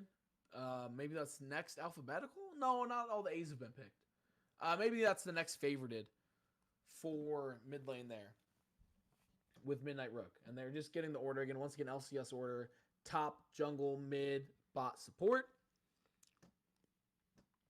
Brownie says week 1 in chat. Yep. These are the week 1. Get out all the wrinkles. The rest of the season should go smoothly. As we see a little camaraderie in chat. SAU saying it's all good. Everyone is ready to go. So far selected. We do see that Ornn being covered was picked. Yeah, so it was Ornn, Hecarim, and Orianna coming out. And on the other side, so far, we had selected Kayn and Kennen with Midnight Rook up to pick. So we do see the same bands come off the board. There's the Annie, going to be followed by the TF here. There it goes. Ornn coming out once again from Defleagues. I mean, absolutely massive last game, as was pointed out in chat. Big plays there. As we do see the TF band there. Shen goes. Something we didn't pick up on that. Shen also showing respect once again. Hecarim picked up. And I'm excited to see what this Orianna can do. Peckles has some nice ball carriers. You do have NECC on the Hecarim. You do have Defleagues on the Ornn. Both have high mobility. Both have high health bars. You can toss the ball in there, get them in, and clean up the mess that it leaves. Kayn locked in there. Last game, Vi was played by Jalapeno, so we changed up the styles a little bit. But two hyper mobile junglers that can do a lot of damage in a hurry. Back up to our second round of bans as a Vel'Koz is locked in. All right, we are underway. Second round of bans. Twitch off the board once again. Would not be surprised to see a few more ADCs targeted. Lulu will go. Interesting decision that the Lulu went off the board. We didn't see any real support targets as Leona comes off the board as well. Outside the Bard, I don't think we've seen any targeted support bans, as last ban will go out there, and it is the Nautilus. Alrighty. Interesting. So we're going to see Balloon Pants on something new for sure. Jinx locked in, and there's the Vayne. We are seeing a lot of new stuff here. Across the board in this bot lane, there is the Nami. I like this a lot. I am digging both competition. Braum coming through solid. We said we needed a frontliner. Braum, once again, like most supports, doesn't itemize to have the largest health bar in the game, but does have the ability to put up that shield, block some projectiles, save a lot of damage. Just looking at these compositions once again, it's very evident that one is trying to team fight. Both compositions are trying to team fight. There is some big potential with the Vayne, with the Nami, Hecarim as well, running someone down. But looking at the side of Carroll here, they are really looking to team fight. The Kennen ulti can be absolutely massive, an absolute game changer. Kayn is just there to provide some damage, and you can start the fight by ulting if you're Kayn onto their squishy in the backline if you can find the target. Vel'Koz just lays stupid amounts of damage on top. Buckets and buckets and buckets of damage being dumped on the fight. The same thing can be said about Jinx, but once again, there's a bit of a caveat with Jinx, and it's the inverse of that Lucian last game. Jinx needs items to do anything. You absolutely need to get going on Jinx, or you're just going to be shooting opponents with water guns, BB guns. That's what it feels like. You're pelting them, but you're not piercing them. Lastly, this team will be rounded out by the glue component, in my opinion. This Braum pick ties everything together. You can start engages with the Braum. You can keep the backline safe. You can do a whole lot of different things. Over onto the other side for SAU, we see the Ornn coming back out for the Fleagues. Absolutely instrumental in their game one win. Hecarim is the signal saying, hey, we want to play late game. NECC was not afraid getting up close and personal last game with the Shen. Nothing should change with this Hecarim. Orianna in the mid lane being piloted by Peckles. We'll see how Peckles can do on a very stationary champion, considering that they played on the TF last game. Next on the list is a Vayne, piloted by Nico there. Question. This is the question here. What can Nico do? I mean, we know Vayne is such a high skill cap champion, right? ADCs don't typically have the amount of mobility the Vayne does yet. Yet the Vayne does. What can Nico do to maximize all of the damage and everything in this kit? Absolute tank melter. Good news, the only tank that can be melt for Carroll is Braum. So good news for Carroll there. Nami, another playmaker. We have playmakers across the board. You talk about the Q, the bubble. W does heal, but also don't forget about the damage potential early on in the game. That W jumping around can really do more damage than I think most players realize. The ulti, absolutely huge. And we're talking about pick potential, right? That E. A lot of people just think the E drops a shield, little speed boost, whatever, empowers autos. The next 3 autos actually slow champions. You pop that on the Vayne, bop, bop, roll in, that Vayne is going to be able to chase down just about anybody. Anybody. Coming out from Carroll. 35 more seconds until we're into it. Chat, how are we feeling based on last game? Looks like if Kenna doesn't get help, it'll get outscaled. The Kane needs to buy a tent and go top. The Kane may need to buy a tent and go top, but let's not forget that Brownie was able to deny a ton of farm to the Fleeg's last game on the Quinn. Obviously, very different matchup. You have a lot more tools. Keep the range between you and the Ornn. However, I wouldn't discount Brownie's ability to just win this game. Just win this game outright. I mean, we saw some phenomenal play from Brownies early. If those mechanics can translate to some strong cannon ultis, very easily could swing the game into the favor, and they need a massive performance. On the other side, I'm really looking at Peckles once again. Can Peckles repeat having that kind of effectiveness, that kind of damage on a champion with a completely different play style? We will find out. We do know that Peckles does have a solid amount of ball carriers. There are a good amount of people that you don't mind tossing the orb on and popping that R. Hecarim getting in there. The Ornn getting in there. Vayne and Nami should never touch the ball. Don't pass to them. It's like, you know, it's like in gym. You just don't pass the ball.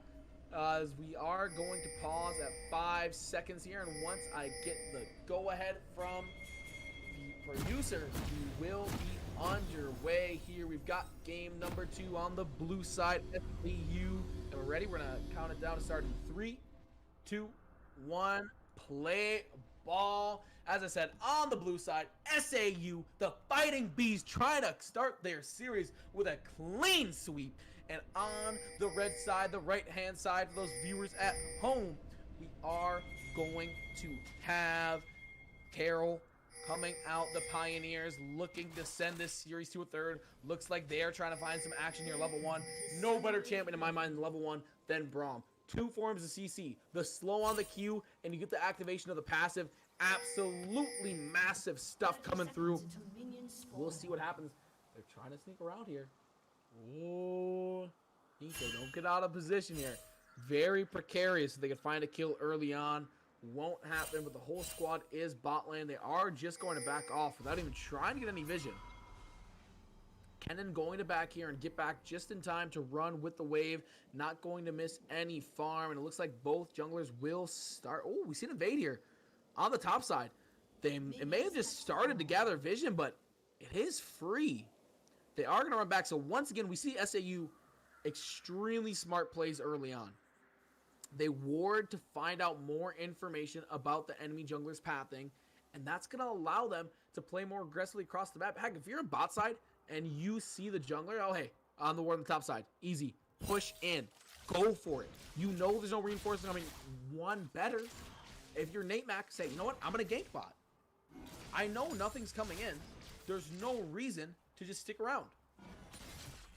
We do see how Jalapeno picked this up. Interesting. Could have started Raptors as well and not required the leash. Going to give up some farm to their bot lane on the bot side because of that. Ornn coming through. We're going to see if Brownie's able to exert the same early game dominance that we saw last game. As, yeah, very early stages here. Nothing too atypical. See the mid lane action going on. Midnight Rook going to need another big performance if Carroll wants to win this one. Kind of had the hopes put on the back of Midnight Rook last game. Just couldn't quite find the front line to keep them alive long enough. What build do you go for Ken in this game? You start with the Hextech item, the Hextech belt that lets you jump. The more mobility you have in the Ken, in my opinion, the better. That is my first build, and then I think beyond that, the paths diverge a lot. But the ability for the cannon just boop, pop in there. Obviously, you're going to be able to stopwatch item. You need the Zoni's Hourglass. But those are my two 1-2 items. You become absolutely a 4-second start fights, like an end fight with those abilities. You see X Factor dropping out a little bit of damage. Will take some of the crackback. Bubble will land. Nico dropping it down, going very low, and it's going to result in some damage on the Jinx as well. Takes a arrow to the back. And that's the power of that Vayne early on. The mobility, the damage. Like I said, she's got a high skill cap. If you can pilot this Vayne very well, you're going to be melting every single champion on the enemy team, and you're going to be doing it in style. Midnight Rook finding a little bit of damage on the Peckles here. I don't expect an all-in from either of these two in the early game. Neither brought Ignite to lane. Midnight Rook going very conservative with the barrier. Peckles saying, hey, I missed that mobility from last game. Give me the teleport. Let me get a little baby TF ulti in here. Obviously a lot longer cooldown and doesn't get the vision to start, but still very solid piece if they can play with the communication that they did last game. Bot wave being pushed in here by SAU there. Definitely the aggressor early on. And once again, I think they may have caught the Kane out on the ward on the top side before it disappeared. So they really are confident here as Brownie going in, going to drop the stun, a little bit more damage. The Fleegs going to miss the E. Good play by Brownie there. Micros are hitting right now, but going to take some damage on the crackback. The Fleegs going to activate the grasp, and that is going to be it. Ball being dropped there in the mid lane. Just some damage traded. Nothing too heavy. Like I said, I don't think we'll see many 1v1 deaths. Bubble will hit there. Balloon on point with the skill shot so far in this game. Brownie putting some damage into the Fleegs, just dropping the autos, avoiding the pillar. You don't want to get eaten. And we're going to see a gank here. Just a lane gank. Jalapeno coming through. Is the Kenna going to be up in time to really make something happen here? Looks like the Orange going to E out on the top side of the map. Oh, flash by Peckles. Oh, do they have the damage? They will not quite, does they? Whew. Need a little bit more water after that one. The Fleeg going to just try to stem the bleeding here in the top lane. Brownie going a little bit low, just going to pop some damage through. Nearly a kill in the mid lane and the bot lane. Balloon hitting a nice bubble there, and the flash. Oh, a double bubble! Wow! Balloon Pan absolutely killing it on the Nami right now. And Hecarim, look at the aggressive positioning in the jungle. We may see some dive potential here, although Hecarim is very, very low. Only level 4. Kane's going to catch Hecarim out. Can there be a collapse here? Hecarim's looking just a little bit too speedy and is going to be able to get out of there. Knockup coming through. Brittle applied. Brownie fighting with the Fleegs. Has to burn the flash. Oh, big shield coming through in the mid lane, and still no kills across the board. But we're closing in on about a 1K, 7K gold lead on the side of Saint Ambrose. So that is good for them. Farming well in the early game. Blast Cone going to be taken by the Braum there. Going to swoop on out of there. The Fleegs trying to take down the teleported 2 minion.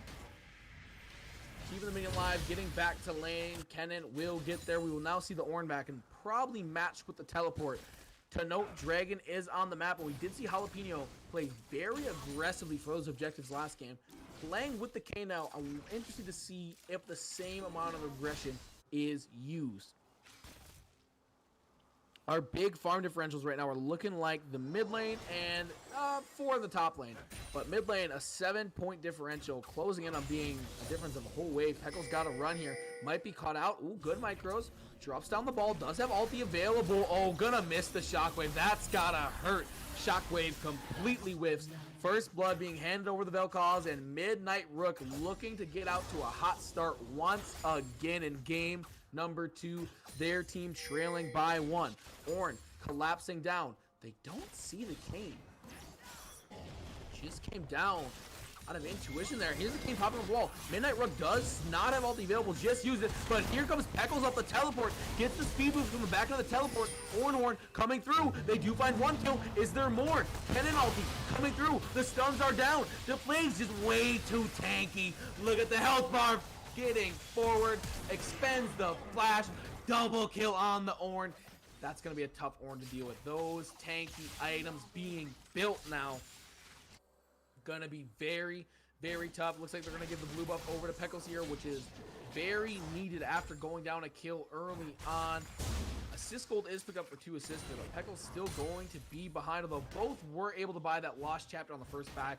Massive early game item when you talk about the mana, when you talk about the CDR, the haste, it gives, yeah, the passive CDR. Absolutely massive for both players. Allow them to stay in lane a lot longer, pour their resources into more extended engages coming through. Not going to find the knockup on the E. Brownie just going to scoop right up on out of there. Whew. This game, not much action, and then right away, bam, bam, bam.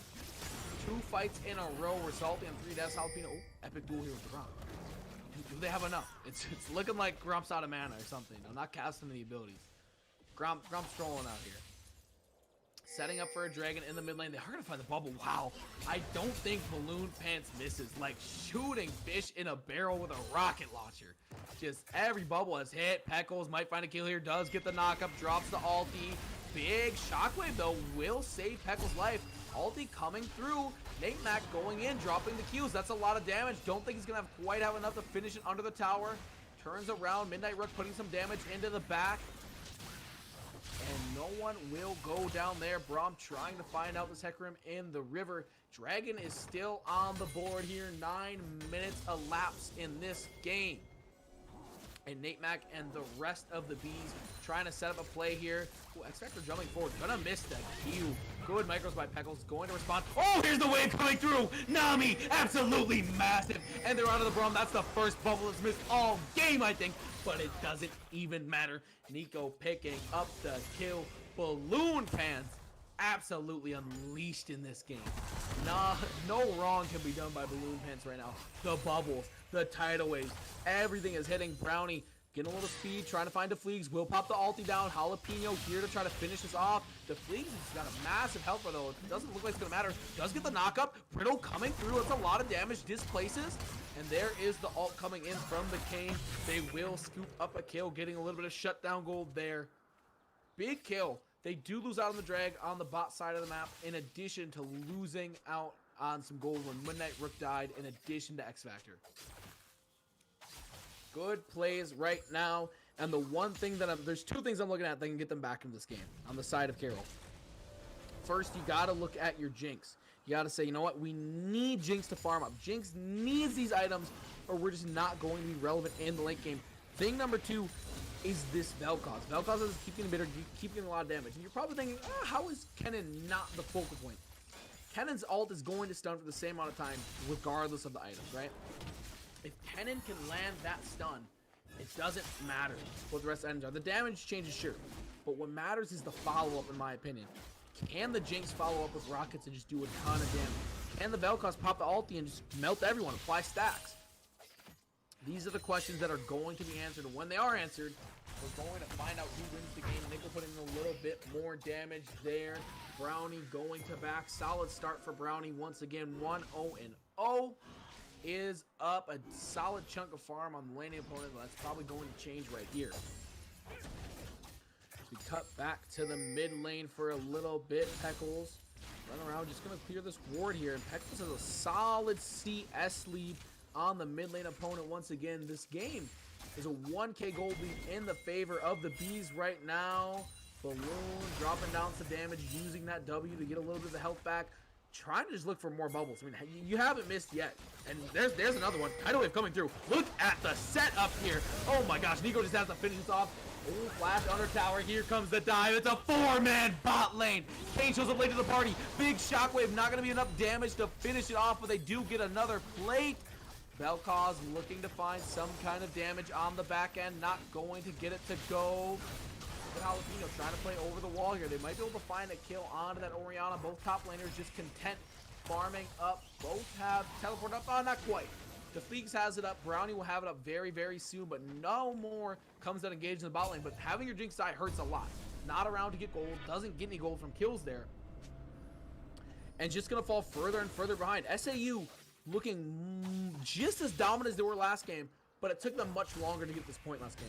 At 12 minutes, they were trailing gold, they were trailing kills. They didn't really flick the switch until later on, like the 25, 26-minute mark on that the third, fourth Baron engage. As E coming through the freeze does get the knockup. Brownie has to run, will activate the passive there, excuse me, the Keystone Mastery there.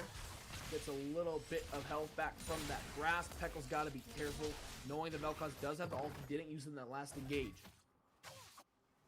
Balloon Pants laying down some more damage. Balloon Pants been absolutely massive.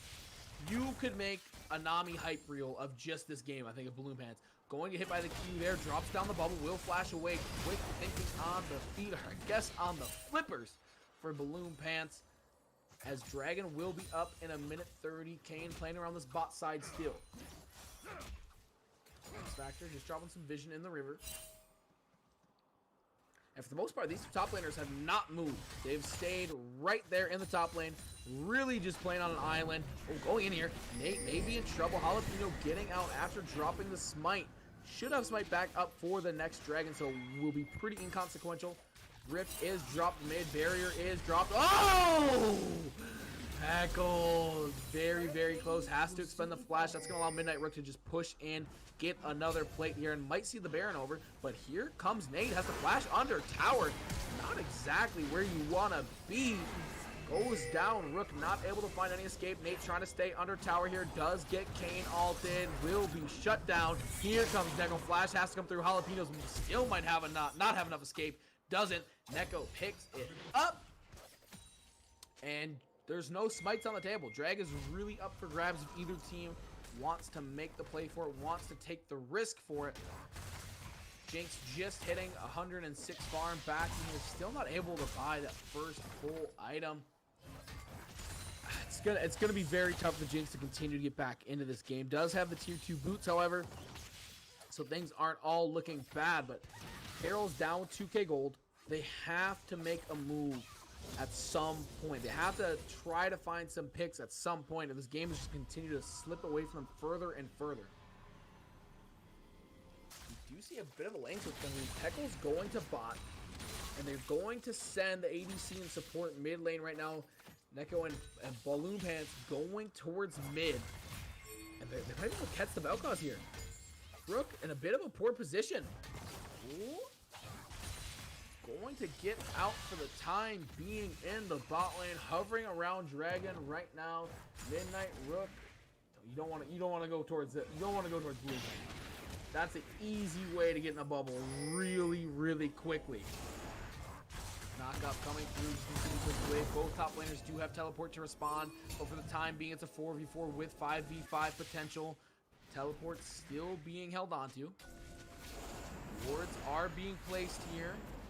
Brom's gonna miss with either X-Factor, not able to find the target. And you like the split push, right? Oh, Shockwave coming through. They're just going right onto this Jinx, and there's nothing that can be done. Jinx absolutely deleted. 5v4 now. They might be able to find Peckles out. Peckles, oh, the big heal, the big tidal wave. Here's Kenneth Brownie. Oh my goodness, changes that fight substantially. Nate Mac gonna go down. They clean it up, and that's almost an ace, leaving Ornn all alone in the top lane. Massive play. The Kennen coming through. They're racing towers now. Vel'Koz trying to get the mid tower. Defleeks trying to get the top tower. Who will get it first? Defleeks probably has demolished, so will most likely get this. No, Vel'Koz scoops up the mid lane. Just like that. In an instant, this game is evened up. First tower gold is taken. Dragon is taken. 4 kills acquired. We are dead even on gold. 100 gold lead, probably a little less coming out from Carroll. Wow, the Kennen gameplay, and that's what I was saying about Brownie. Brownie doesn't need to get all the kills to the farm. The focus needs to be elsewhere, because Brownie can do what Brownie just did without all the items, right? You really need to. You need the Hextech Proto Belt, and you absolutely need your stopwatch item, or just a stopwatch, the cheap one. That's all you really need to make everything happen, to make yourself invulnerable while setting up the CC for your teammates to finish it off. Played beautifully there by Midnight Rook, by the rest of the squad, but especially Brownie getting in there, going to get the team back on track here. 17 minutes have elapsed. We are pretty even on gold, pretty even on kills, and dead even on towers. This is looking like a good one if you're just joining us. SAU, the Fighting Bees, are up 1-0 in this best of 3. Going up against Carroll, the Pioneers. They are fighting for their lives in this first showing in the NECC. We're excited. It's going to be a great season. There's a lot of great content, a lot of great games, some great matchups ahead of us. This just happens to be the first on this League of Legends Thursday night. Very excited. Rift Herald is up. It does look like SAU does want to get their hands on this, a very important objective. Put some gold in their back pockets, not just from killing it, but mostly from the tower plates that they'll get. Jinx Rocket going to miss. Wide left. Most likely try to find it onto the Herald there, and they should be able to scoop this Herald relatively uncontested. Kane's going to have to make some record time. Phases through the wall. May just get there. We might have a smite fight. For this last one, they're just going to give it. Brownie was thinking they might have had a play there. Q coming through, knocks that. Brownie will pop the ult, trying to get out of there. The Fleeg's chasing pretty far into the jungle. Not going to be punished because you saw how far pushed the mid lane was. There was no way anyone could collapse up there. Rift Herald instantly dropped in the mid lane. They're trying to find something. Almost proxy farming champions. Another bubble. Oh my goodness. Balloon Pants setting up the plays yet again. Gonna have to nickname them the Waiter. Absolutely plated that kill for the rest of the team. And look at that. They're just gonna push it right down mid lane. They're gonna start breaching these inhibitor towers. And there's nothing that can be done. The Waiter serving up a meal fit for a whole team right there as they pick up 2 kills. They grab the tower. What a push by SAU. The Fighting Bees looking good here, but it's a 4K, 3K essential gold lead. Still anyone's game, but getting those 3 towers in mid alleviates so much pressure from the rest of the map. We see Coach Nuke in the chat. You gotta be happy with how the team has been playing so far. Looking very good here in the second half.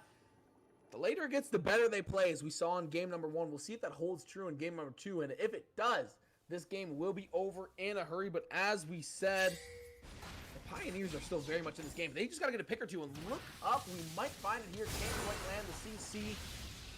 So they won't get it. They're going to hand blue buff over to the mid laner. Peckles picks it up, but hey, Balloon Pants has been absolutely phenomenal. If I'm the sport player, I'm saying, hey man, I'm making it happen. Give me that blue buff. I might just need that. Midnight Rook securing some vision here in the top side of the jungle, just north of mid lane.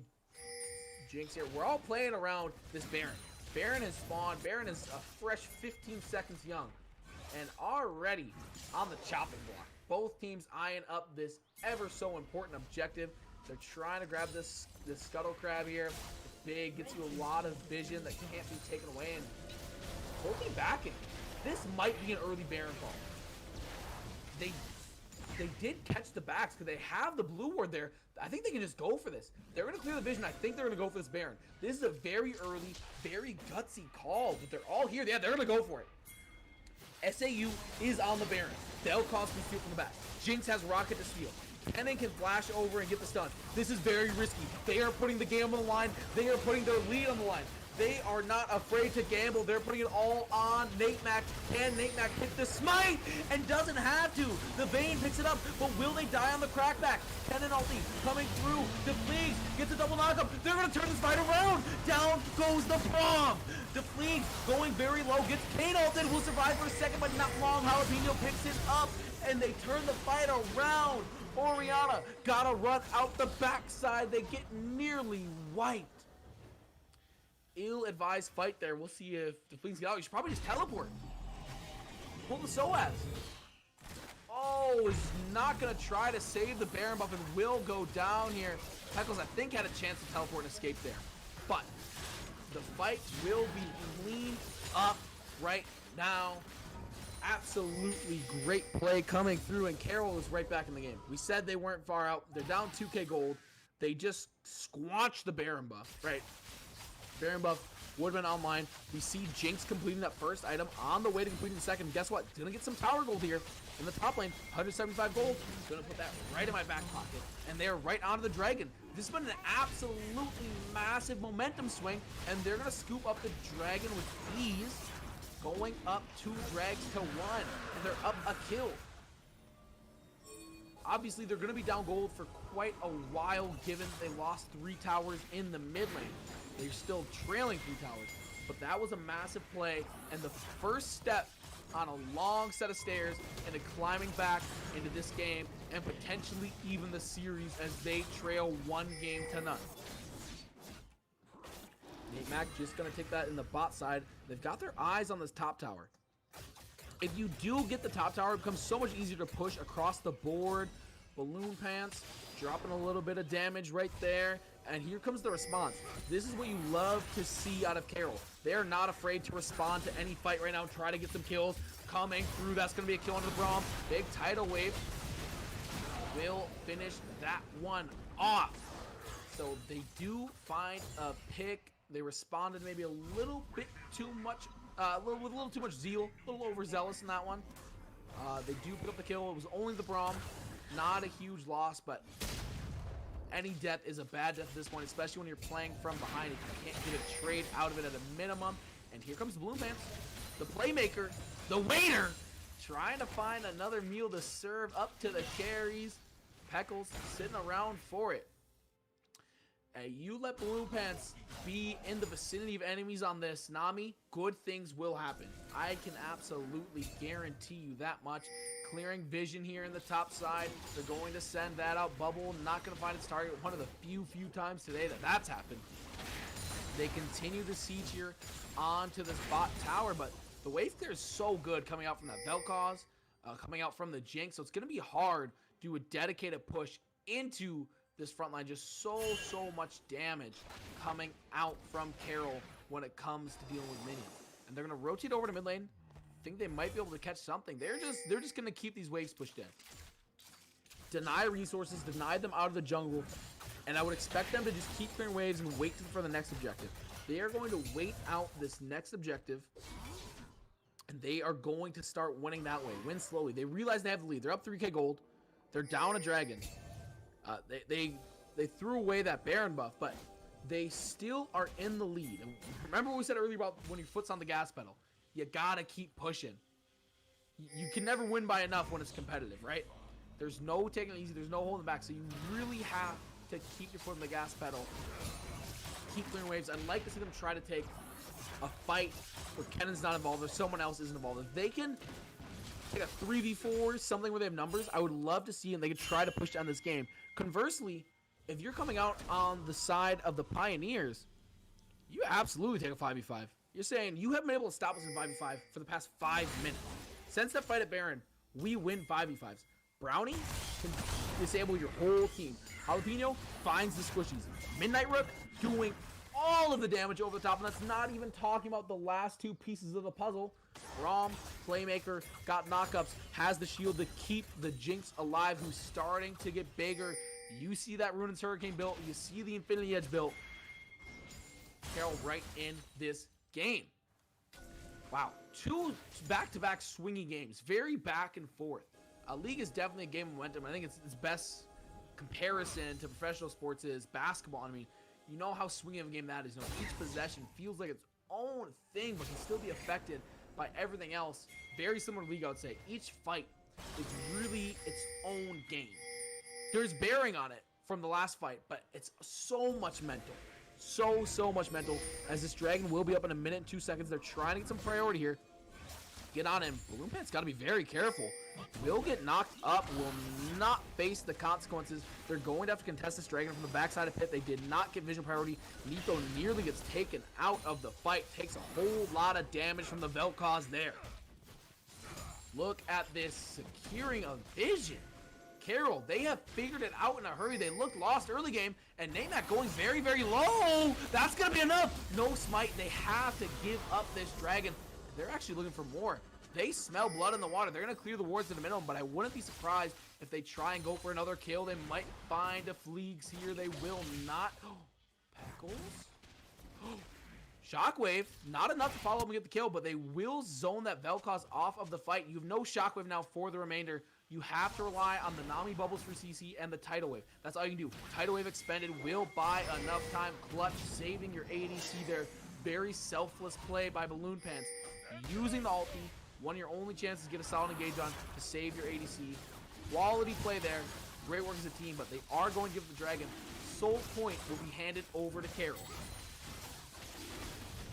Going on an orange pushed up here in the mid lane. You got to be careful if your Peckles into fleas. I mean, they are pretty strong. I guess they're just not fearing the collapse right there. They will move to the top side. They have their eyes on, it looks like the red buff maybe, or just rotating up to the tower. Red buff not doing a whole ton on either of those champs.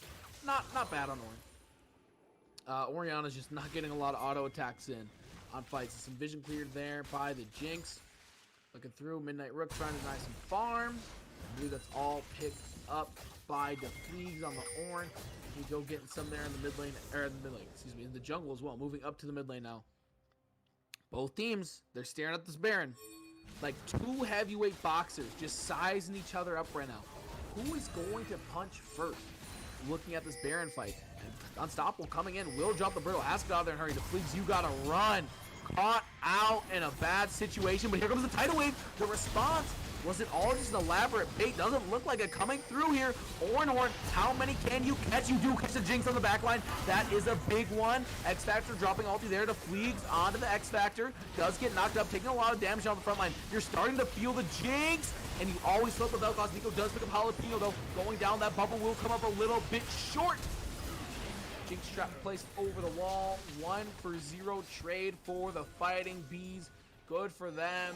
They will have about a 4K gold lead. I don't think they have the health bars to take Baron here. Although, I guess if you do take the Scuttle, at worst you can try to bait it. And they're going for it. They do have an insane amount of damage. Nico's hitting for so much. Brownie. Can Brownie be the hero this team needs right now? Trying to get around the backside. I'm not sure if Brownie can get in there in time. Will not be able to. This Baron is secured, and they are not going to lose it all right away. Here come the backs. Big plays by SAU. They have cognizant still. Dragsoul is just one dragon away for this Carroll team. And that's something that gets you right back into this game. Talk about the Earth Soul. I was unimpressed by their front line on the whole. I wish they would take a tanky jungler, but Earth Soul fixes most of that for you. Gives you so much health. That shield is so massive. As you're going to see the Braum clearing out wards here. Balloon Pants doing much of the same. You know, ward scores are really bad. That's what you really look at. They are going to clear that out in the river. No objective up for 2 minutes and 15 seconds. That's when this last, or potentially last drag will be up. We'll see what Carroll can do.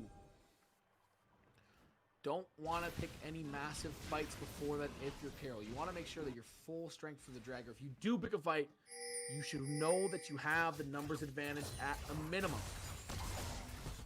Balloon Pants continuing to just clear those wards out. Jinx now on item number 3. Rapid fire cannon getting spooky. But across the table on the other side, you do see Blade of the Rune King.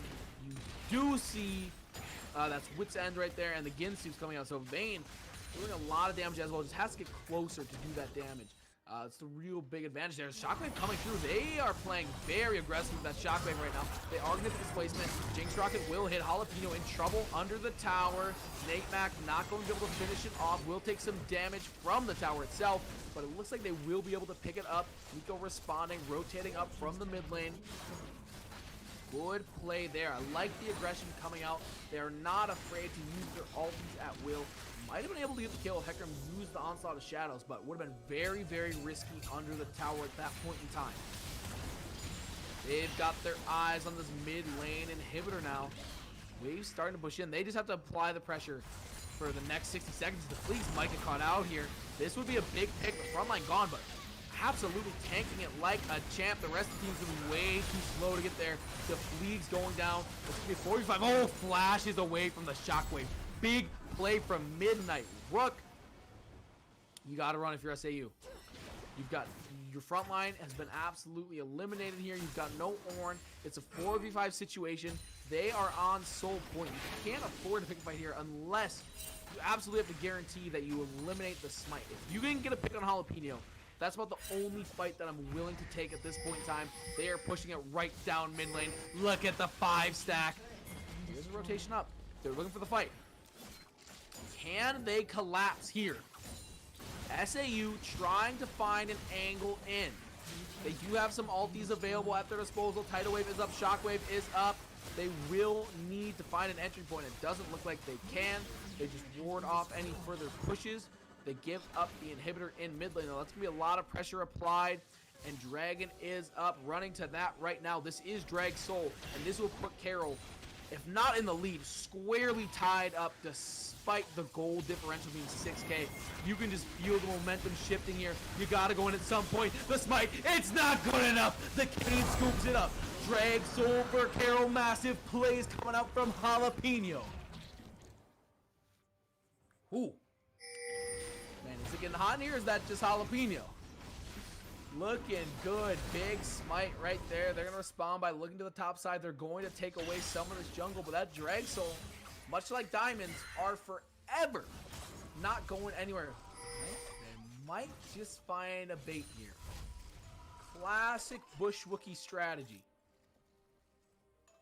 They're going to hold off, and no one will fall into the trap that they set. Oh, X Factor. The bubble is going to land. Didn't expect any other outcome, and they will find a pick on the X Factor. Okay, that's a start. 4v5 situation. Baron's up at a minute 41, so X Factor will be up in plenty of time for the Baron. They will get the red buff off the back of that, put it onto their ADC. Very smart plays. Nico looking absolutely massive right now with the item. He talked about that Blade of the Rune King has been upgraded, so that is an ornament. And that's the thing that SAU really has them going into this late game, is the ornaments. Like we said, their items are just stronger with Ornn. There comes a point where everyone's full build and you're like, okay, cool, we're all full build, but my items are just statistically better. We will see if that comes into play in this game like it did in game number 1. Pekkas picks that one up. We'll have the blue buff. Baron is up in 55 seconds. X Factor's already respawned. Both teams at full strength. Everyone has ulti available. Almost every summoner is on the table. Jalapeno is down a flash, but it may be back up soon enough for this fight. Baron is on the table. A sweep is on the line. We are getting into the later stages of this game, and they're still trying to find a pick in the bushes. Taking down that ward. Keep pushing. They're just gonna keep on pushing here. Oh, they might finally find it. Big shockwave coming through. There's the onslaught of shadows. We see the Ornn Horde. Is this enough? Oh, Jinx goes down the back line. That's going to hurt, but Nico is able to stay alive despite all the damage coming through. Vel'Koz's ulti, not enough. SAU, they're cleaning up this fight. Oh my goodness, they are trying to get the brooms out of the closet and complete the sweep. Can they do it? Week number 1, and they have come out strong. They have put out such a good first impression, sending a message to the rest of the conference that they are not to be trifled with in the late game, and they are just going to push it. The Fleek saying, I can tank all of the damage. Absolutely massive health bar right now. The next respawns in 11 seconds. What can be done by the Jinx here? I don't think they'll even have the opportunity. Down goes tower number 2. They're on to the Nexus, and in a clean 2-0 sweep. As I said earlier, who needs to fly like a butterfly when you can sting like a flying bee? SAU gets it done in a quick 2-game series, sweeping Carroll. Pioneers sent packing. Wow.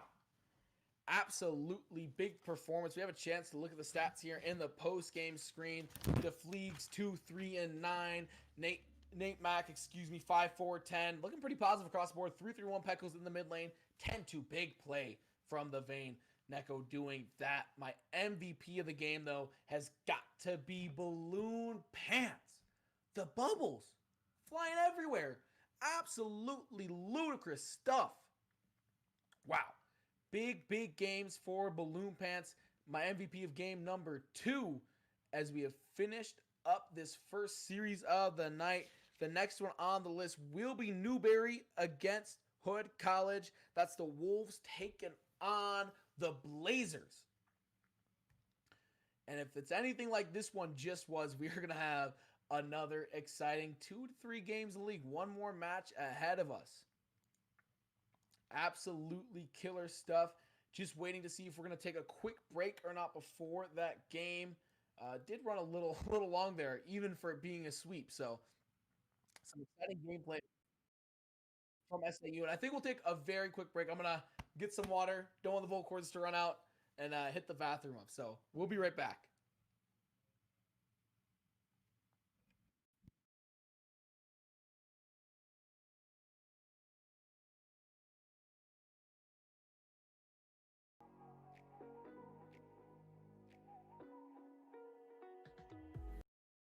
So I saw on your profile that you like to cook. Sky trying to make me see your stars, but the dark gets lonely. Now I see violet, I can feel silence, and the dark's all that I see. When your stars have burnt out, and your heart makes no sound, I'll find violet in your eyes. You'll always be my night sky.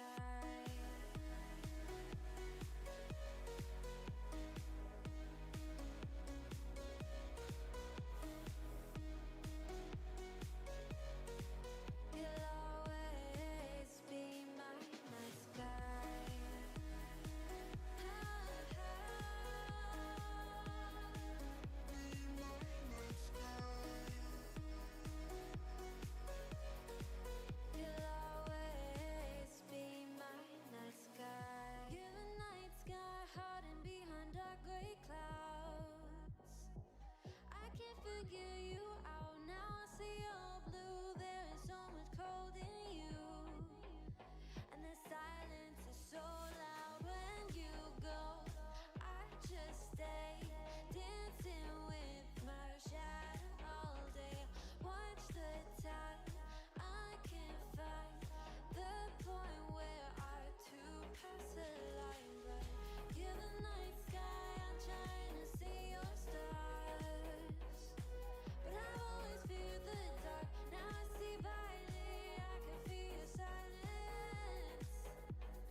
Baby, wait, I know that you're afraid, but it'll be okay if you just stay with me. And we can run from here, and we can disappear, and they won't find us where we are going, dear. So baby, hold on to me, 'cause I know I can make you believe in something that only we can see.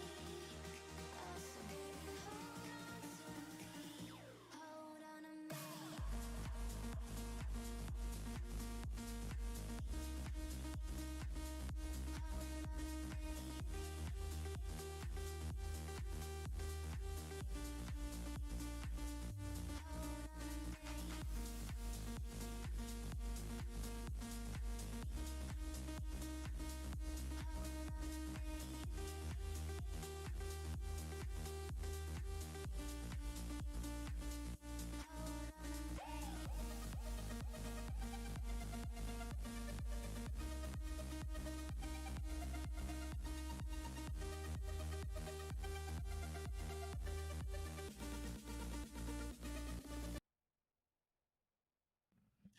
And we are back with our coverage of the NECC League of Legends season. We kicked it off with a phenomenal first match. SAU, the Fighting Beasts, took down Carroll University. The Pioneers just didn't quite have it in the late game. They had some strong early game appearances in game one. Game two, they looked like they had the team fight potential to win, but man, the communication, the coordination by SAU, they have some phenomenal shot calling as we are right into the draft here.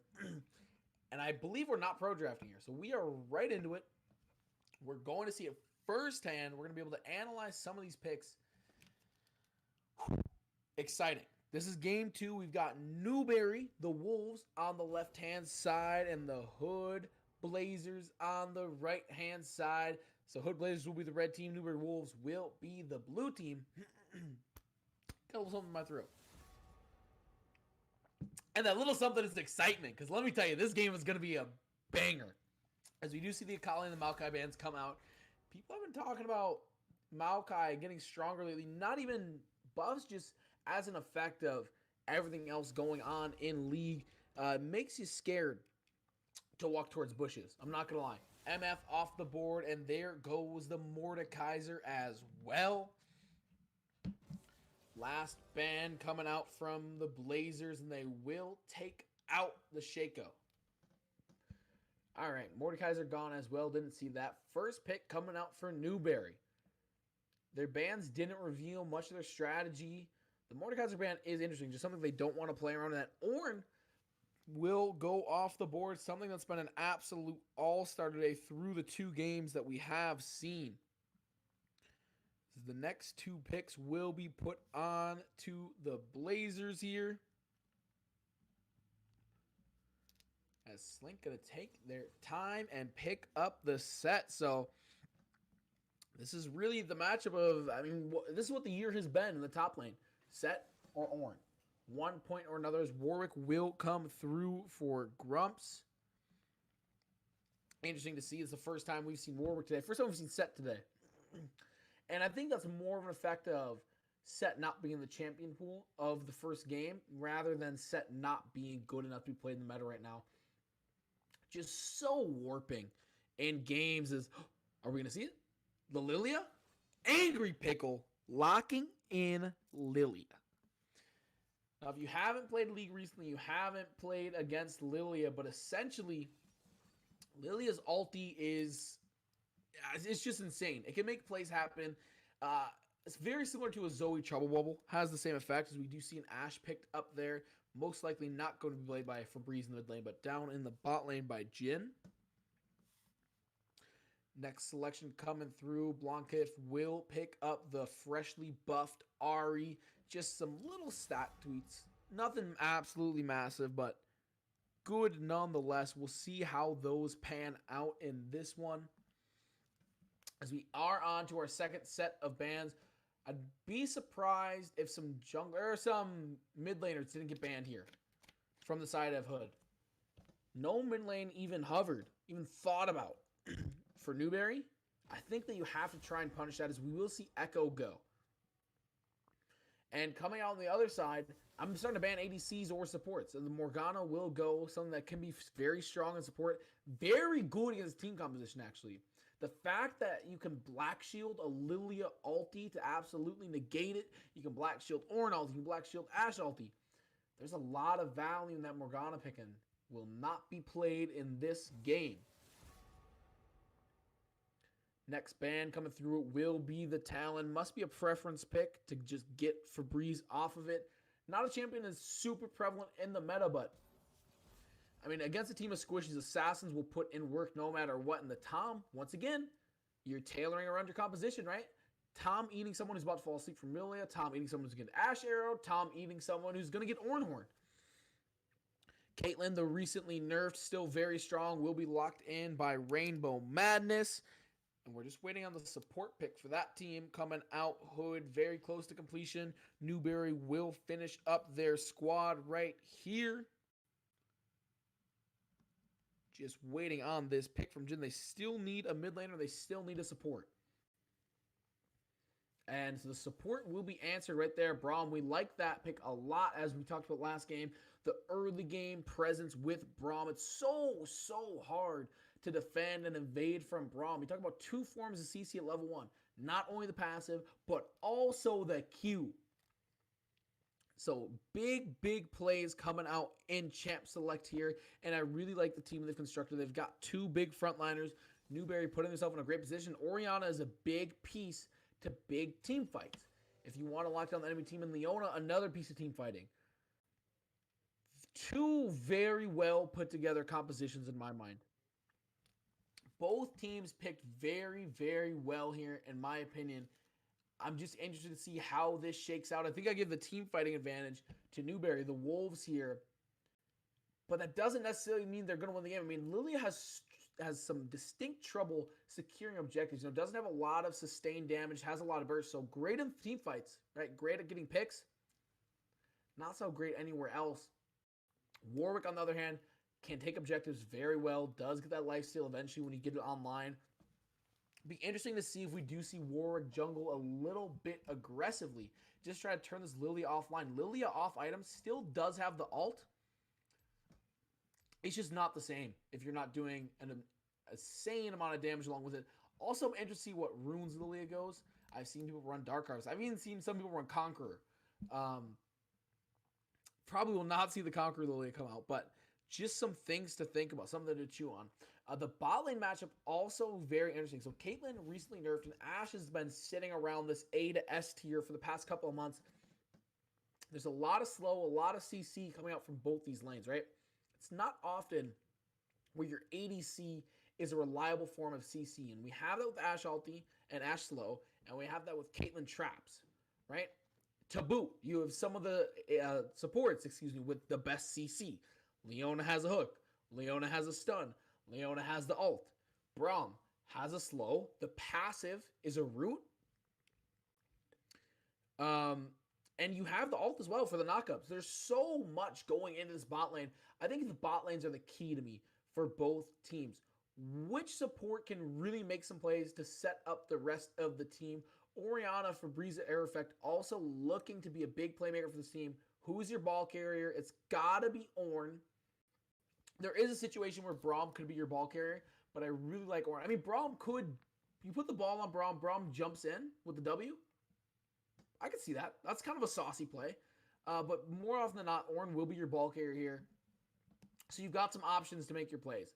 Other side, Ari is going to find some great picks. Ari with the attract will find some picks in this game. Same thing, Set will run down just about anyone. Warwick will run down just about anyone. That Warwick ult, great for generating picks. I'm interested to see how they team fight. Hood College, the bot lane is very obviously great at team fighting. Will that patch up that the rest of the team is more good at picks, not as great at team fighting? I mean, the Set ulti, let's not ignore that. Phenomenal team fighting. Throw the front line onto the back line, do a bunch of damage, but it's not a Ornn, Orianna. You know, it's not an Ashe, it's not a Braum. The Lilia also sticks out a little bit to me. If you can get a giant ulti out with Lilia, you just win every team fight.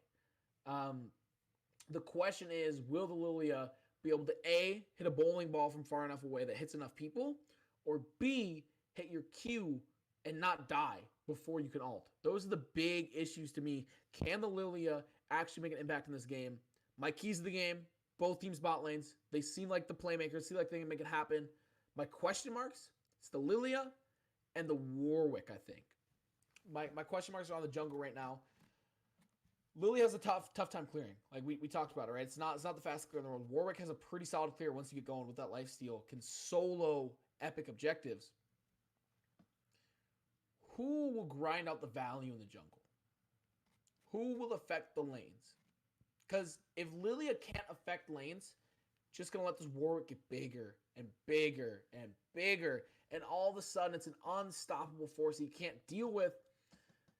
Very intrigued to see the Lilia play coming out from Angry Pickle. I'm very excited for the game across the board. Keep your eyes on the supports. I mean, last game, we saw Balloon Pants. MVP of the game, probably MVP of the whole match, if we're going to be honest. Absolutely destroy on that Nami. The waiter. Who else but the waiter?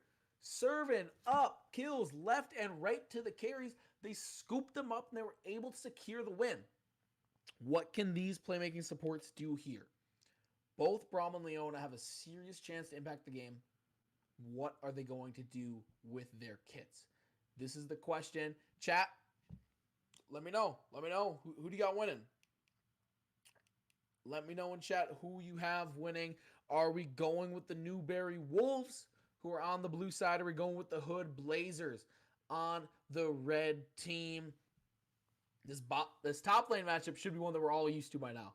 Set and Ornn. These two have been going at it all year since they've been released. Since once Set got out, these two have been the dominant top laners almost all year long. We've seen Darius come back, reclaim the throne a little bit, but these two have been slugging it out every level of play.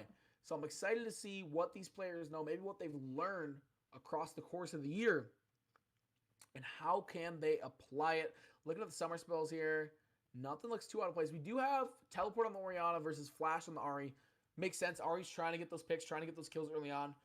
Orianna really trying to get the positioning, use that shockwave to great effect. Both supports taking Ignite. Makes sense. They're playmakers. They're trying to finish those kills off. They're trying to drop down that damage. They already bring all the CC. There's not really a point, in my opinion, bringing exhaust on top of everything else. It's a little bit too much redundancy. Ashe, Caitlyn, both flash heal. Pretty typical stuff. We do see the most common room for Lilia come out the phase rush. That's what we expect, but you never know. You never know. Sometimes, especially at college level play, get a little wacky in here. But looking at the late game potential for both these compositions, I personally think it's close. I think Newberry draws the slight edge with the Ornn and the Lilia. But, I mean, Ahri gets so much damage in late game. Set gets so big. Caitlyn does a lot of damage. I mean, it's very, very much up in the air. There is no clear, oh, this team won champ select. They're going to run away with it in the early game. Or, oh, this team won champ select. They're going to run away with it in the late game. Very, very close in my opinion. I have finally just loaded in. Take one more sip there. We'll do the customary pause at 5 seconds. Just waiting for the rest of the team to load in for the game to start. As we are nearly underway here, our second match of the night. If you're just joining us, we've got the Newberry Wolves on the left-hand side of your screen. Playing on the right-hand side will be the Hood Blazers. As we are paused at 5 seconds, I'm ready to rumble. Producer ready to rumble. Let's go 3, 2, 1, play. Game number 2, match number 2, excuse me, underway. Game 1 of match 2. Newberry, Hood, going at it. I'm expecting to see some level 1 action from Insomniac here onto the Braum. You can't really top that Braum early on. It's so tough to really do much against it. Looks like they're going to send a dedicated team bot lane here. They've got the top laner. At worst, just try to grab some vision. They're just going to wait in the bush. 30 seconds Very, very patient start. Not what I would have expected out of this. They're waiting to see if vision is placed here by Hood, and if they can really take advantage and maybe kill a Caitlyn, maybe kill a Leona. But Hood is just going to build the wall up. 5-point start, roughly. More of a 4-point. Warwick back. And Warwick will back here before buffs are done. Both teams taking it very slow, very patient. We will see if this continues on into the laning stage. As we're about to get into it, looks like Warwick after the back, still going top. Might just try to take those Raptors solo, pinging up on the bot side. No one down there. Bunch of pings onto Ghost. Leashes will be starting. Warwick going to start top, probably indicative of a top to bottom clear. Opposite can be said for Lilia, like we said. Like to see a good, nice leash for Lilia here. Going to be clearing bottom to top. And I would expect their first ganks to come respectively at the top and bottom lane. Trump's going to start this red buff here. Going to allow Ornn to get a little bit of farm and start the game off in the top lane, having a little bit of leash. But the same can be said in the bot lane there, as Caitlyn will get the lane first. But Ash will pick up all the farm there with Insomniac executing one. And Leona a little bit late to the party, so Caitlyn going to take a little bit of damage. And Ash up 5 farm to 2 farm very, very early on here. Like I said, not indicative of anything, but Jin is putting down some damage for Newberry right now. Stun being dropped, Insomniac taking some damage. That's what you're there to do. They almost one more hit. They do get the stun down. Leona, Ignites are dropped. They're traded by supports. Jin taking some damage. Newberry might be in trouble here. Flash coming through. Oh, Shitori. Hood's gonna go down. First blood picked up by the Ash. Jin maneuvering that one. Guardian popping off there. Big. That will save. Lots of summoners burnt. Caitlyn flash, Leona flash. Caitlyn completely out of summoners. Almost can be said for the other bot lane. Braum holding on to the flash there. Knockup coming through. Slink and Dark just fighting it out right here. Doesn't quite have the E up to go back in this one. Early start. We were asking the question whether or not the early invade, the lack thereof, rather, would lead to aggression early on, and it did. We saw the inverse of our pre-laning phase. What happened? We saw very, very small amounts of zero aggression. Right on, the bot lanes were going at it. Knockup coming through, H2O, going to take a bit of damage to that Haymaker. More importantly, Slink going to gain that big shield. Not going to take much of that wave damage, but H2O still going to continue pushing out this top lane a little bit further. Febreze trying to farm against Brontcliffe there. Slink running it down. As the Ash and the Braum did back there, so Insomniac and Jin getting back, will scoop back to lane with some items. Ash picked up double longsword, a control ward, and 2 health pots. Braum scooping up a health pot and a ruby crystal. And we'll see if they can continue to push this advantage, right? Because they have the items now. When they sent Leona Caitlyn back to base, they weren't able to buy anything. They don't even have any health pots. So they have the advantage. They can play the sustain fight. They can all in. There's so many options that they have at their disposal right now. The real question is what they'll do with it. Lilia there in the top lane, just providing a little bit of damage. Jin going to dodge that shot there. Shitori going in. Gonna be stunned. Another poor move there. Ash laying down the damage. Gonna be dead, right? Just one more auto from the Ash. Good play there. Letting the Ash get the kill. And they're gonna be on to the next one. Absolute annihilation in the bot lane. This Ashe is 3-0-0 right now. Oh my goodness. Newberry has come out swinging in the bot lane. I said it before the game. The bot lane was my key to this match. And it's unfolding right before our eyes. A 3-0-0 Ashe is something that has to be dealt with. I think you're going to see Warwick gank bot lane here. You got to do something to prevent this Ashe from just snowballing further and further and further. And conveniently, Warwick already is on the bot side of the map. Dragon has just come up. Will pop the Scryer's Bloom. Not going to find anything there. Might just drop a ward on Dragon, but I think might have the potential to already solo it. It only has the rejuvenation beat. It would be close. Ooh, over the wall. Hits with the Q. Insomniac trying to track down Grumps here. Gonna get the flash. And here's Lilia rotating up. Grumps going to go down. No doubt about it. They thought about getting another kill to the Ashe, but probably better to disperse it a little bit. Give one to the Lilia there. Continue dominance from Newberry as they are up 4 kills to none. They lead 3K gold at just 6 minutes. 6 minutes leading 3K gold. They're averaging, what is that? Half a K every other minute of advantage? That's nuts. Absolutely nuts. All right, half a K every, math's not my strong suit. That's usually why I have an analyst with me. As we do see some damage drop down there in the mid lane. They're on the Dragon here. Braum and Lilia putting in the work. Angry Pickle and Insomniac should be able to get this one with ease. No doubt about it. Going to pop the fruit, get a little bit of health back, but that first drag down will be able to cast your ults a little bit sooner. The next drag will be Infernal. So we're either looking at an Earth Soul or an Ocean Soul. Either way, if you're Newberry, you're just going to keep taking dragons. You have the big lead. I mean, Ashe is already on almost a full item. Has Bilgewater Cutlass, has Dagger, is very, very close to that first full item. This game's looking tough here. Horn coming through. They will get the knockup. Here's Angry Pickle. Flashes out, drops the E. Here's the ulti. Bowling Ball did connect. That was big. They're coming through. Oh, Face Breaker. Showstopper. There's the Haymaker. It might not be enough. The Brittle, they barely sneak out with both their lives. A quick disconnect and reconnect. Caitlyn is back on the game, but H2O picks up Slink in the bot lane after a nice gank from Angry Pickle. Insomniac dropping that down. Leona just not knowing when to walk forward or when to walk backwards will once again get stunned. Jin on a rampage. This Ashe is 4-0-1 and is going to become a massive issue. They need to get the shutdown gold. There's a bag with 400 gold on Ashe's head right now. You gotta do something. Small steps to try and claim that 400 gold.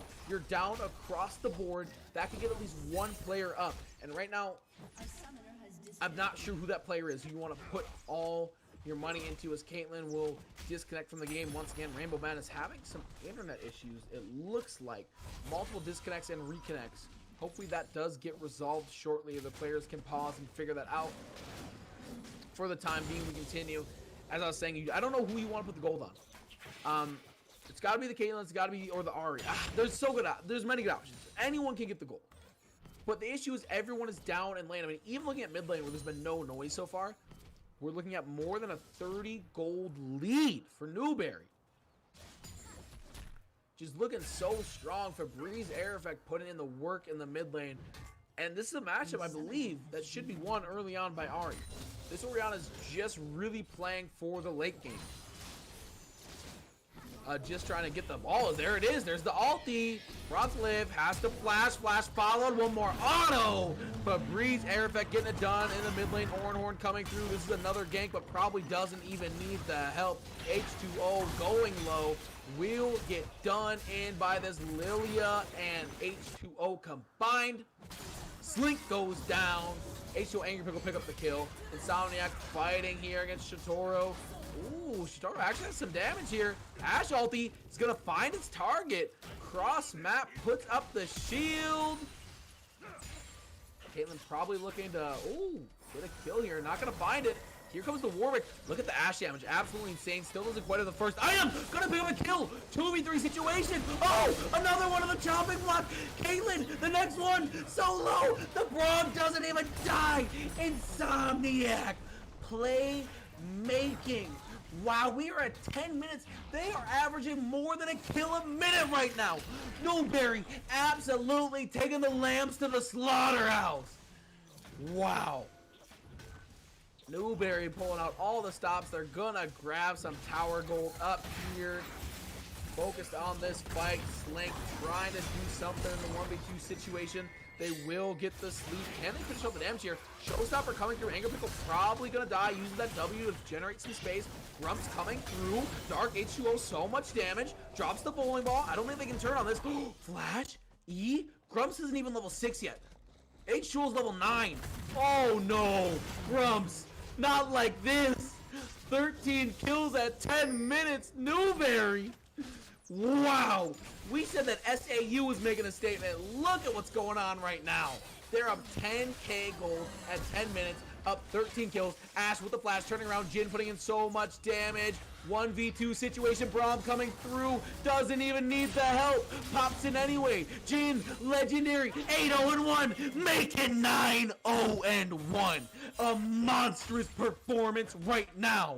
Oh my goodness. Who can stop Jin? Whew. Wow, wow, wow. They are going to get this bot tower as well.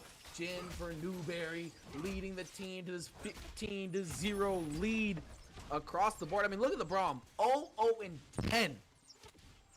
If that's not a team player, I don't know what is. 10 assists for the team. Man, for Hood, it's getting to that point. It's do or die. You have to get that one kill.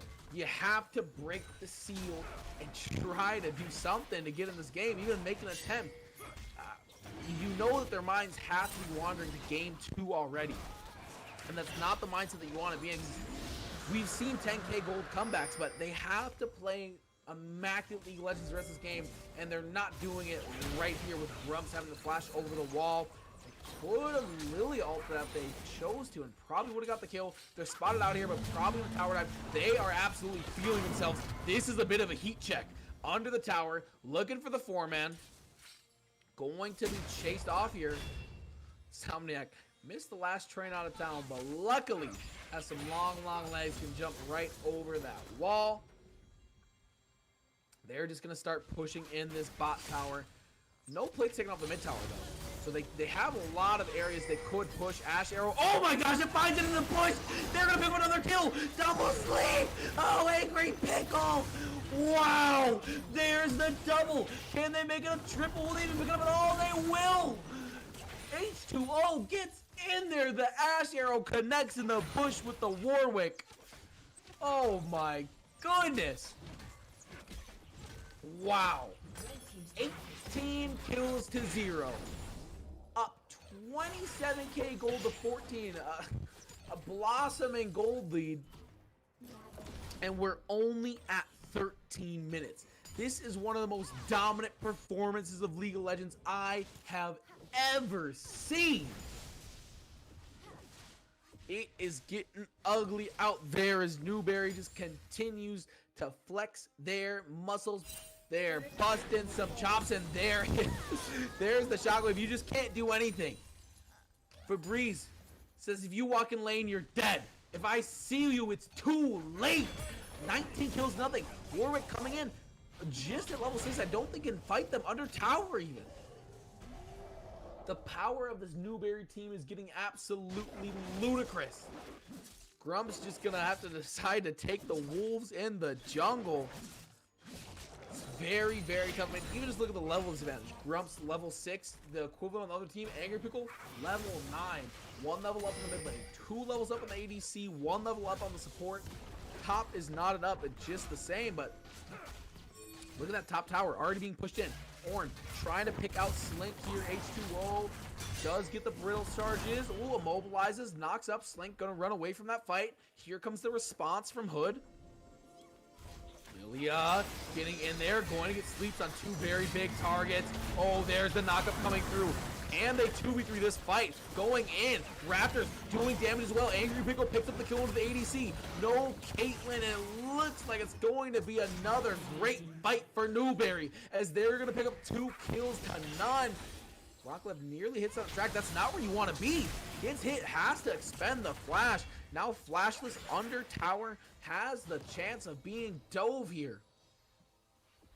It's 15 minutes, and this is where you would see an FF. This is a ranked game, but I think they're going to stick it out. You know, just the nature of a competitive game. You're going to stick it out. Trying to find the kill to Jin here. Slink going in, but just so strong. Shockwave coming through. Rockcliffe ults to get out of there. Quick little jumps. Ash will survive. The scoreboard remains a clean sweep. 21 kills to none. 0 towers picked up. Gold is almost double right now. It's just growing exponentially as they get more items, they get higher level. It is just getting uglier and uglier. They pick up Rift Herald there. Newberry looking absolutely unstoppable right now. Wow. A strong performance. Like we said, SAU, I thought, sent out a message earlier with a clean sweep. What does a 21-0 lead at 15 minutes say to the rest of the conference? What do you even do to game plan for this dominant of a start? What do you do if you're Hood looking at game 2? They've really got to get it together here if they want to make this a series, much less make this one a game, because it feels like this one is already slipping away from them. Angry Pickle playing so aggressive. They're going to get the sleep. Ash Arrow's not going to connect, but it's not even going to matter. Horn coming through. 2 more kills picked up in the blink of an eye. They are just melting the Blazers like a stick of butter in a furnace. Stood 0 chance. And they're on to this next tower. 16 minutes, 23 kills to 0. Like we said, goal lead almost doubled. Oh, the flash! Disrespectful! Wow.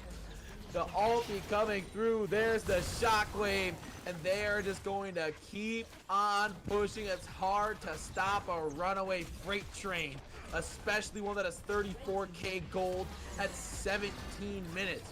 Ulti coming through. Rainbow Madness going to go low. Jin doing so much damage. Going to miss the lance there. Leona not going to connect. Going to go down. Melted in the front line. Rainbow Madness does get hit by the bowling ball. Goes very low. They have the wave. They have the numbers advantage. And it looks like they're going to have this game in under 20 minutes. A 25 kills to none.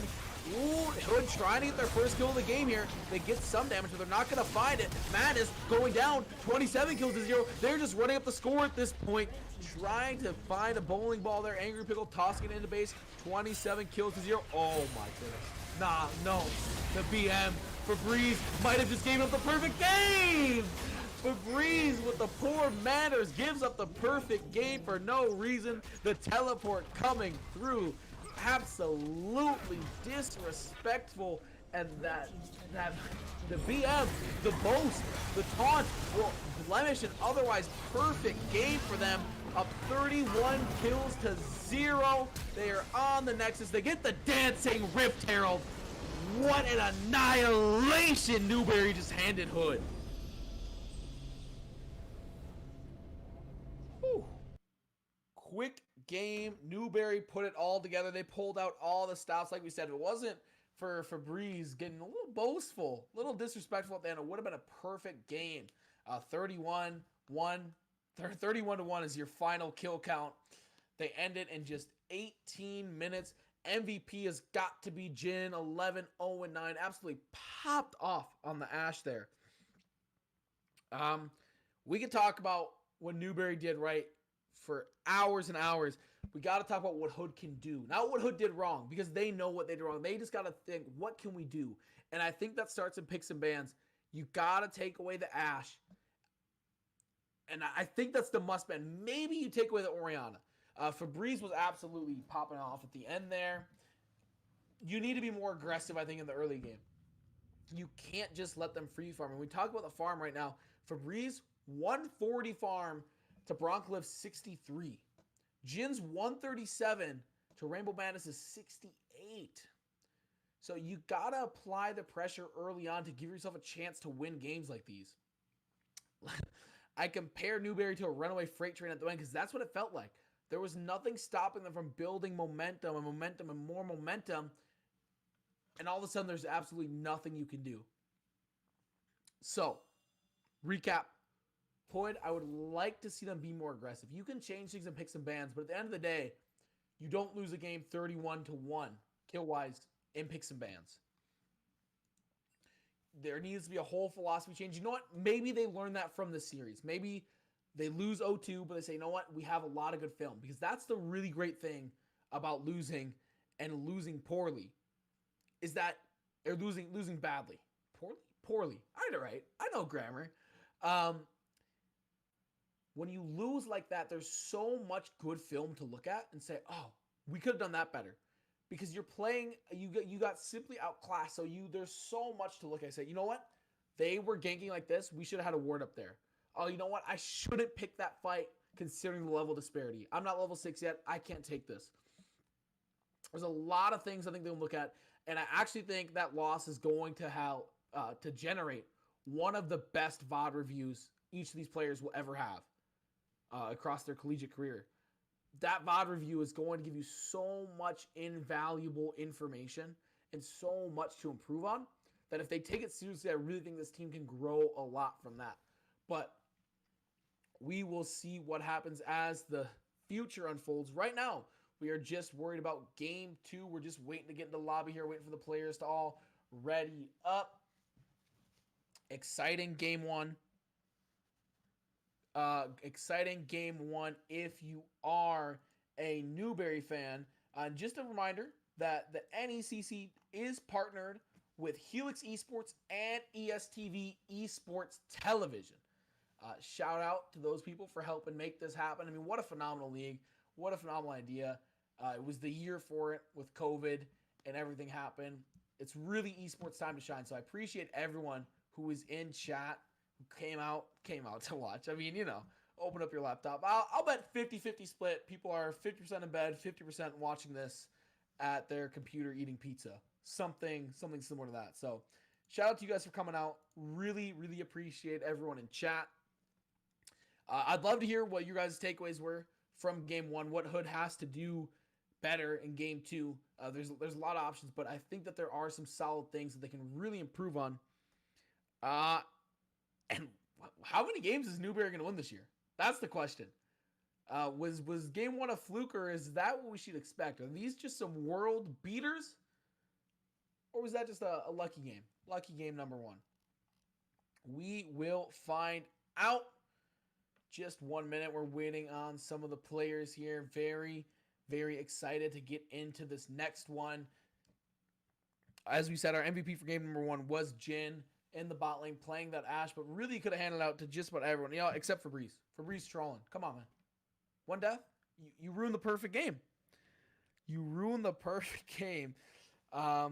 Jin, I mean, Insomniac racked up so many assists. Angry Pickle on the Lilia engaged and initiated so many good fights for them, to say nothing of H2O in the top lane, who really was another solid engage piece. You hit him with the Ornhorn, you followed up. I mean, even just using the EQ combo to generate knockups, generate value. They really played so well. We're going to see if they can repeat that performance in game number 2 to complete the 2-0 sweep. If you're just joining us, we've got Newberry, the Wolves, going up against the Hood College Blazers. Best 2 out of 3 series. In game number 1, Newberry won an absolute blowout of a game. 31 kills to just 1 for Hood that they picked up near the end. I don't even recall what the gold lead was close to the end, but it was massive. Hood's got a lot to improve on game number 2. As we're just waiting on top laner here, Slink, to rejoin the lobby and be ready to go. But very excited to see what can be done on the side of Hood. As I said, I think this will be the best VOD review they have in their collegiate career. When you lose that bad, there's so many things that you're going to see, so many things you could have done better, so many what-ifs. And that's really the hallmark of what makes a good team good, is that they improve on those what-ifs. They see the hypotheticals like, oh, we could have ganked here early on, or we could have been more aggressive to deny farm, or we could have helped out our bot lane a little bit after they lost first blood. But all of that aside, we are now into the picks and bans. So let's see what the first couple bans will be. Orn coming through from Slink. They don't want to deal with that once again. We do see the Akali ban, which I believe they also banned last game. Shaco. Makes sense if you don't want to deal with some squishies, or if you don't want your squishies to be dealt with in a hurry. Leona does go down, so a little bit of respect shown to Rainbow Madness there, who did pilot the Leona well, just very, very aggressive. It felt like the team wasn't quite on the same page with the engages. Lilia will go, so they do leave the Orianna on the table in addition to the Ashe. However, being on blue side, they will get to pick twice. I believe red side will pick first, so I don't quite understand rationale for leaving Lilia, or leaving Ashe on the board. Or blue side picks first. Yeah. I guess if you're going to pick Ashe, leaving it up.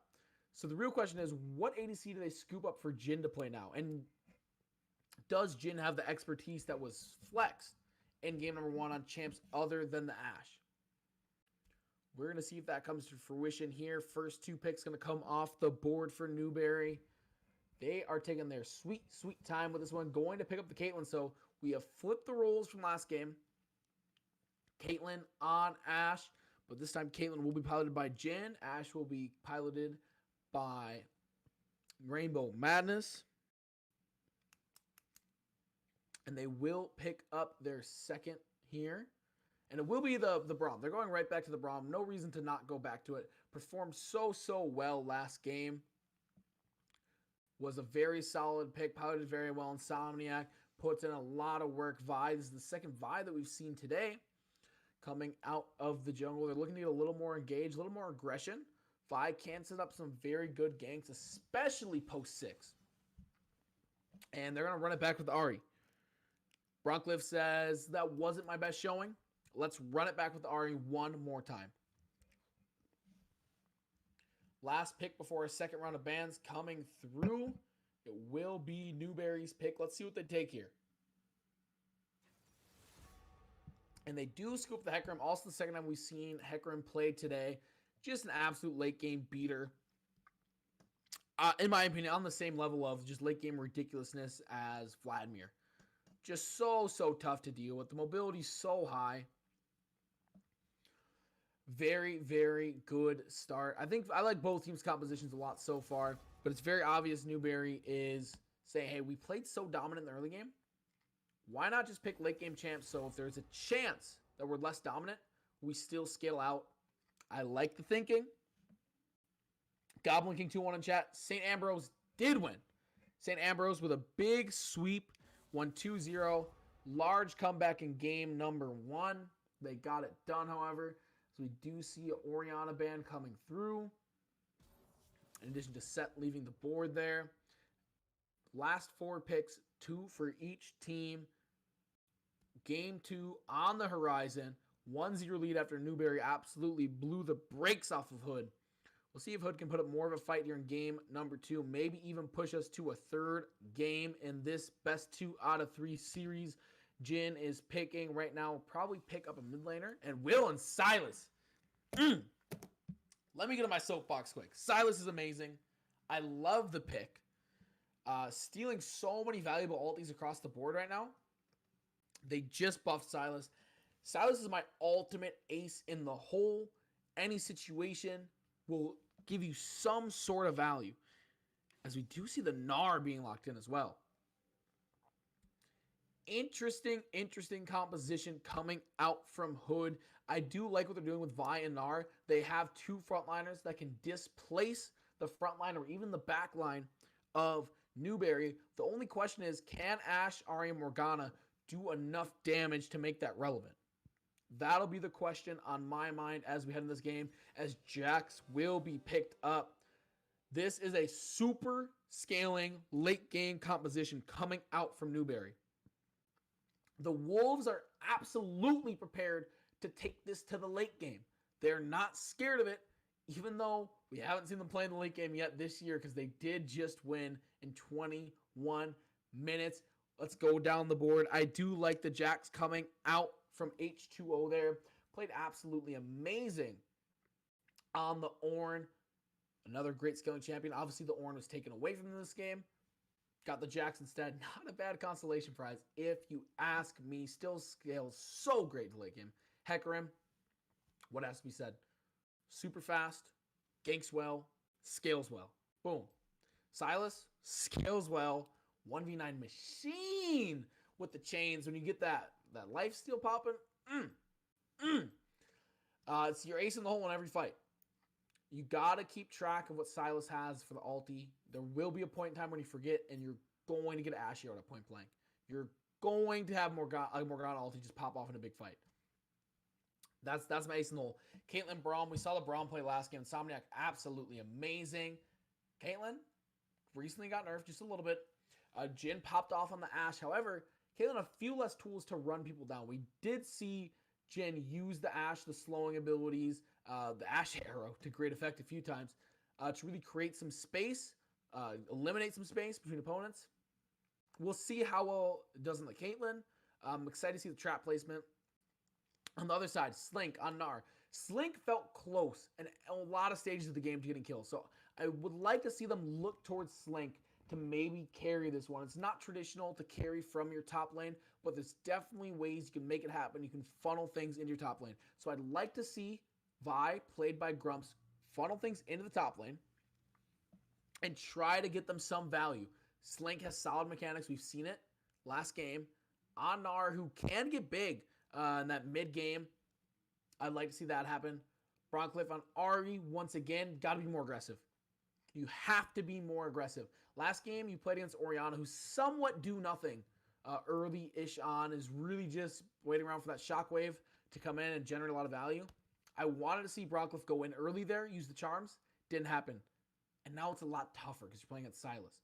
So we will see, but I'd like to see more aggression. You can't get out-farmed by as much as you did, as early as you did. Morgana coming through with the Ashe to complement. I like the Morgana in this situation. There's not a ton of CC, but just the idea of protecting the Ashe. Getting the Black Shield down, dropping your CC, dropping the ulti as another form of CC. Really is what I'm looking at here. Can they protect Rainbow Madness enough so Rainbow Madness can do their job?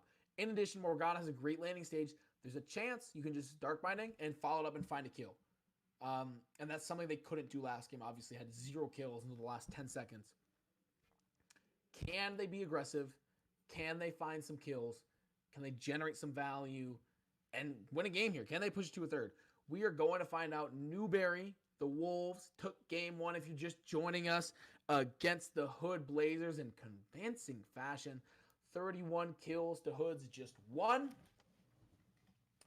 It's tough out there for them. It got tough, but they're running it back. We hope the spirits are high, and we'll see what they can do. Once again, I'm going to say it a million times, that VOD is going to be invaluable. If you see this team grow from this week to next week to the following, I almost guarantee it's going to be from the VOD of that last game. You can watch that over and over and over, and you're going to get so much good stuff. So however their coaching system works, whoever the coach is, sit down with that VOD, get out your handy-dandy notebook, take some notes. There's a lot of good stuff to be learned from there, but enough about game 1. We are moving on to game number 2. Newberry Wolves trying to complete the clean sweep in our second one of the night against the Hood Blazers. The Blazers running out on the blue team with a composition of Ashe, Morgana in the bot lane, Ahri heading up the mid lane, Vi in the jungle, and Gnar rounding out the squad in the top side. Coming in for the Newberry Wolves, we've got Jax in the top lane, Worldbreaker Hecarim running around in the jungle, Silas, my ace in the hole, in the mid lane, Caitlyn and Braum rounding out the squad in the bot lane. Will they be able to repeat the dominance that they had? It's anyone's guess. It's going to be tough, but we're going to see what Hood is made of, in this match. How do they bounce back? How do they face adversity? What can these Blazers do? As I said, it's anyone's guess. We're going to find out here shortly, but I think they're going to show some fight. I think they're going to put on a much better performance than last game. And I think we're all hoping they do. I'm really excited to see what they can do with this Morgana, generate some picks. They have the tools to generate picks, and that's all they need to do if they want to keep up with this Newberry team. You just can't get buried. You can't allow more kills than there were minutes at the 10-minute mark. They were down 12 kills to 0. You just absolutely can't let that happen. As we are loaded into game here, so we're going to do our customary pause at 5 for both competitive integrity and just to ensure that we're all on the same page here. Running on 2 different spectator clients, trying to deliver the best product as possible to everyone who's sticking around in Twitch chat. Love to see everyone here. Like I said, let's get some predictions in chat. Whoever you guys think is gonna win. 2, 3, 4, 5. All right, I'll pause. And we are gonna start in 3, 2, 1. Let's run it. Game 2. We've got the Wolves. We've got the Blazers. Who will come out on top as the Blazers try to finish this clean sweep coming through here? I'm not sure if we're gonna see any early game, although my heart tells me yes, because this Braum. If I win a game very dominantly and I'm running out of Braum to start the next game, I'm looking for something level 1. And they are in the bush here. Moving up. Ashe standing out in the open. 30 seconds until minions spawn. I think they have vision on that Ashe. I think they know. The real question is, does Hood know? They probably have their suspicions. They're going to go for it. Moving up into the next bush. This level 1 action, I mean, there's 5 down here. You can't really respond without the Gnar or the Ahri coming back. They are just going to leave. I believe they did drop a ward, so getting a little bit of vision. Get ward in the back of the red pit there. Getting a little bit of vision. Definitely worth it. Figuring out where the enemy's pathing. Ooh. Misses the return queue there. And actually, we've seen every team that's done that has won. SAU did that on both their first 2 games. They deep warded to start the game, get a little vision, and they swept. We saw, I don't think we saw it last game coming out from Newberry, but they did it here. More information to work with, the more likely it is you're gonna win. It's just that simple. They will understand the pathing of this Vi better now. This Vi does take the red buff, working from bottom to top. Jax leashing that Hecarim, working from top to bottom. And we are off here in game number... Oh, no. The Bush Wookiee strategy. Fully employed. Will hit the Dark Binding. Returns with a Q. This bot lane matchup is where it got out of hand last game. I'm interested to see if it does again.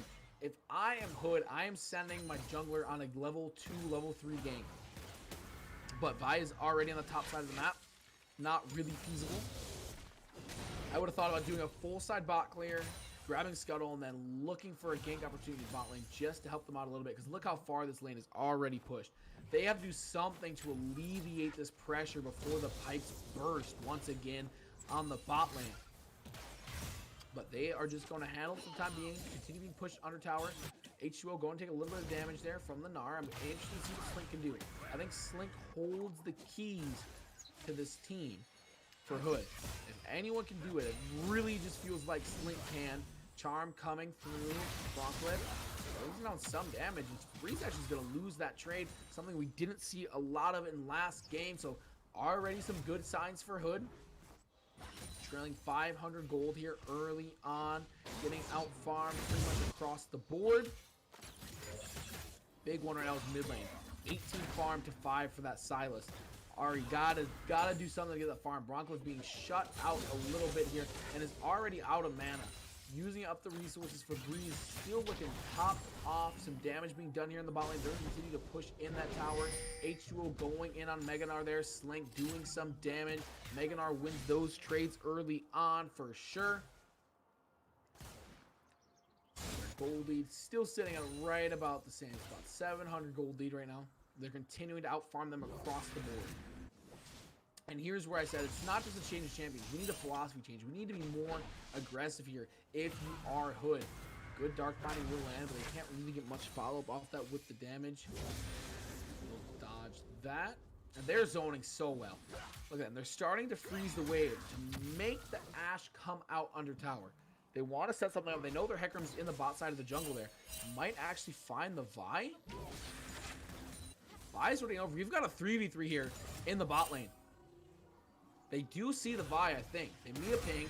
Will get rooted there. Hecarim's coming in. Might be able to clean this up, but here is Gump going in. And the teleport's coming through. They're fully committing to this bot side scuffle. Oh, Insomniac goes so low, but it's going to stay alive. Dark Binding on the front line. First Blood will go over to Newberry. Oh, Flash coming through. There's a Q. Trading some damage yet. Jin doing a little bit more. No, you know Jin wish they had ulti right now. Trying to pop that Ashe. Ooh, going to miss, but they get to siege the tower. Oh, the Flash coming through! But Breeze gets one under the tower in the 1v2 situation. Trying to kite now. Gets the Dark Binding. Here comes the Vi, and this is going to be a kill. But Breeze will go down. So Hood College already matching their kill total from last game here, just 5 minutes into the game. Much better result for them. Aggressive play by Febreze does pull off the kill under tower, but not able to survive much after. Going in here, Slank, H2O, fighting it off, dropping some autos. Slank, that third auto, starting to do some increased damage there with the passive on the W, I believe. But will Ward hop out? Slink turns around, pops into Meganar, had too much rage, and will use that to just farm it up a little bit. Feels like this game's gonna have a little bit of a slower start contrasted with the last one.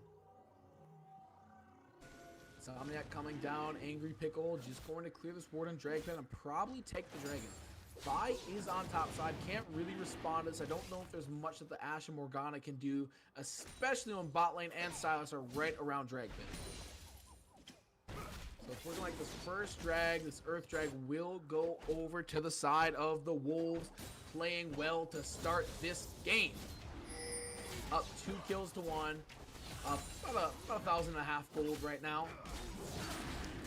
Tossing Qs over the wall. Bro, I'm not going to find the target there. But yeah, Smite should be easy to secure the dragon. There it is. Hecarim scoops it up. Angry Pickle doing their job right now. But Slink across the board. Hood is playing better than last game. They're pushing in top lane well. They have a kill in bot lane. It's on the Morgana, not the Ashe, but nonetheless, you do have a kill. Mid lane was down a decent chunk of farm. Now trailing 8, which still isn't great, but it's better than what it was. It's all about incremental improvement. You're not going to get that much better over one game. Oh, gets right in there. Gets the flash from Blancliff. Whew. Scary stuff. Febreze has so much damage with that Silas right now. Little poke under the tower, popping right back in, knows there's no flash. Blancliff is gonna go nowhere but 6 feet deep. Picked up a kill. Febreze air effect getting it done in the mid lane. 3-1-0. My ace in the hole, as I said, playing so aggressively. Just wants to end this game, wants to end this series. You can just feel it. There is something in the air of this game. There is a sense of urgency, and it's not coming out of the Blazers. It's coming out of the Wolves. Going in, H2O drops a stun, placing down a lot of damage. Here comes the gank. Angry Pickle does pop the ulti, and that will be enough to pick up the kill. They hand it over to the Jax. Onslaught of Shadows coming through. Honestly, I don't think it really matters. You give to both those champions so strong in the late game. It's going to be tough to hang with this Newberry team if you are Hood. Gonna pop up the shield there. Braum soaking up the damage. Insomniac doing their job. They continue to siege the towers. They try to take some more plates off it. Already one gone. Backing up a little bit. Just continue to farm the waves. Again, hitting everything right now. And does have the ulti available. It's just tough to play with the Morgana around. Can get in the way of it. Can also black shield, but ace in the hole. Who would be big here? Jin just has to find an opening. They are getting ganked, however. Vi coming through does not have 6 yet, so as a result, does not have Assault and Battery. They do spot out Vi on the ward. We'll back off right there. Vi's got to hit 6 if you want to make an impact in this game. Down 2 levels from the Hecarim. Got to start power farming. You've got to hit 6 in a hurry. They're just going to keep on pushing this wave in the tower. They're so close to that next blade. And Saint Insomniac, look at the zoning. Playing so aggressive. Grumps open up the back door to find Hecarim in their backyard. Just killing their wolves. Nothing you can do about it. taking lunch money, taking names, taking the wolves. They're continuing here in the bot lane, looking for a 3-man here. Will hit the charm, stun comes through. This might be a dead Ahri. Ignite is dropped. Jin picks up yet another kill, or first kill of the game. Backing off Insomniac. Will drop the ult, does get the knockup. Ooh, Black Shield is used. We gotta imagine Ace in the Hole is going to be used here soon. Even just to get some damage on Morgana. There it is. Morgana gets there right in time. Looks like both teams will just be backing off. Jin backing, Ashe backing. Morgana trying to stop the backs. Not going to do much. H2O going in. Will get the stun. Lays down a lot of damage. Dropping some more. Ooh, Slink. Thought about turning that for a second, but just doesn't have what it takes right now. I mean, Bilgewater Cutlass already built on the Jin. You're down a kill. You're down 22 CS. This is a tough hill to climb. Febreze continues to push in the mid lane. Grunk oh, jumps right back in, but here comes the buy. Can H2O 2v1? Flashes out, showing it probably doesn't want to take this fight, knowing that there's now ulti available for the buy. And just probably going to back here. Standing on tower, does have teleport up in a little bit. Would not be surprised to farm out back, teleport right back to lane after buying some new items. Little shopping spree. Hecarim is here. They could dive this Ashe under tower. As long as there's any reason they can't do it. Hecarim is setting up this play, going around the long way through bush. Will pop the speed boost. Oh, flash coming through, but this is one dead Rainbow Menace. Misses the Ashe ult as well. Who are they going to give it to? They give it over to Jin. They pop the Rift Herald. They're going to keep on pushing in bot lane. This needs an immediate response. Ahri, Vi, someone has to rotate down to this. Oh, stopwatch accidentally used. Or potentially a little bit of BM just giving in. Flashes out. Jin, yet another kill. Sloppy play coming out here from Hood. The Blazers have got to clean it up, but it's looking like it's going to be too little too late for any kind of effort here in the bot lane. That tower will fall. Ahri responding a little too late with the top laner. Slink not going to be there. They are taking this top tower simultaneously as well. Going in, teleport comes through, but honestly, H2O can just stick around. Level 9, one level up on Slink. Has the item advantage on Slink. Has corrupting potions as well. I mean, just dominant start across the board from Newberry once again. Up 7 kills to 1. Vi coming in. Grumps trying to find a play into H2O. It's not going to happen. There's the ulti. Very aggressive. You don't want to get stunned under a tower. You got to be careful here. Going to go down. H2O in the 2v1 situation. Onto Slink. Says, where are you going? Get back here. Oh, H2O going low. This is going to be a close one. Jumps in. The minions. The corrupting bot. Tick, tick, tick, tick. Oh, Megadar. Oh, turns around. Throws him right in the wall and says, take a taste of your own medicine. Teleport coming through the top lane. Slink gotta run. Febreze might be able to catch up here. Unsure what ult he currently has right now. It's not gonna matter. Pops in, doesn't even need to use it. And is right on this top tower. So they do trade kills there. But more importantly, I think Saz will be able to push in this top tower if they so choose to.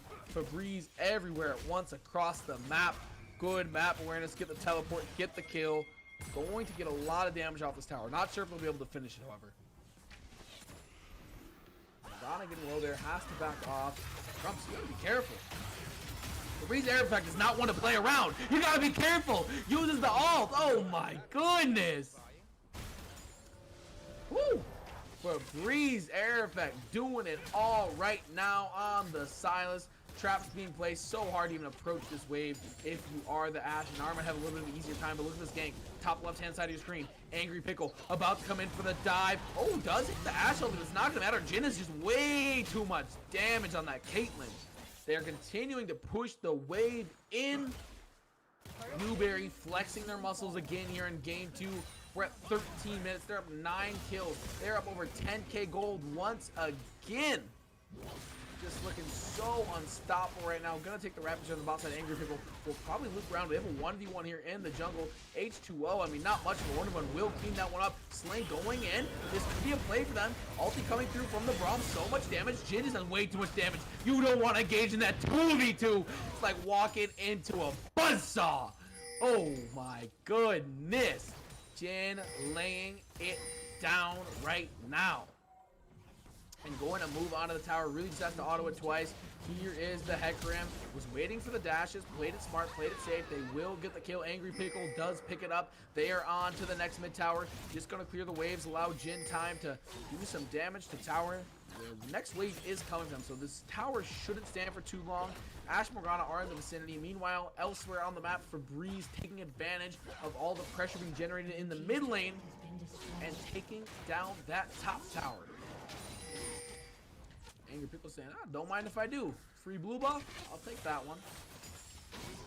Gold lead once again, nearly double in favor of Newberry. Another dominant showing for them. Next dragon is up in 2 minutes, but for the time being, they will be on the only objective that's on the map, the Rift Herald. Probably going to scoop that one up. Won't take too long at all. Slaying. Taking down some minions. Trying to find an angle on Febreze, but just can't do it at all right now. I mean, it's tough. Febreze already has a full item and already has a component of the second item. Has the Spectre's Cowl. Going to build. Going in. Misses the ulti there. Still pursuing this fight. Febreze just so strong.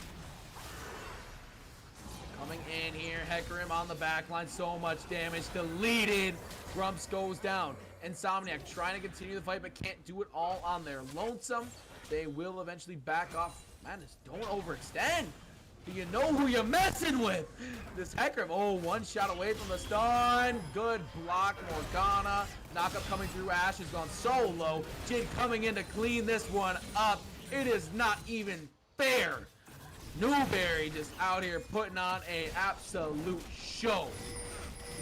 Second Rift Herald drop. Can they get back-to-back games of dancing Rift Heralds? We've just hit 16 minutes.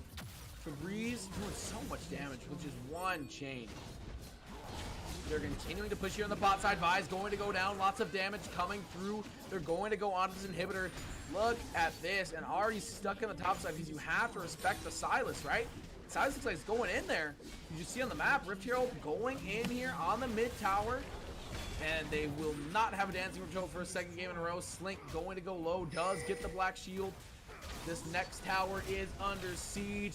It looks like it might be over in a hurry. Braum goes low. Insomniac. But there is Angry Pickle. Look at the damage. Ult's out of there. Teleport coming through. Get out of the way. But by ulting in, they might have killed Insomniac. Flashes out. They can't even find one on the support. Gnar in the middle of it. Going to go down. Can they find the RE? They won't, but it doesn't even matter.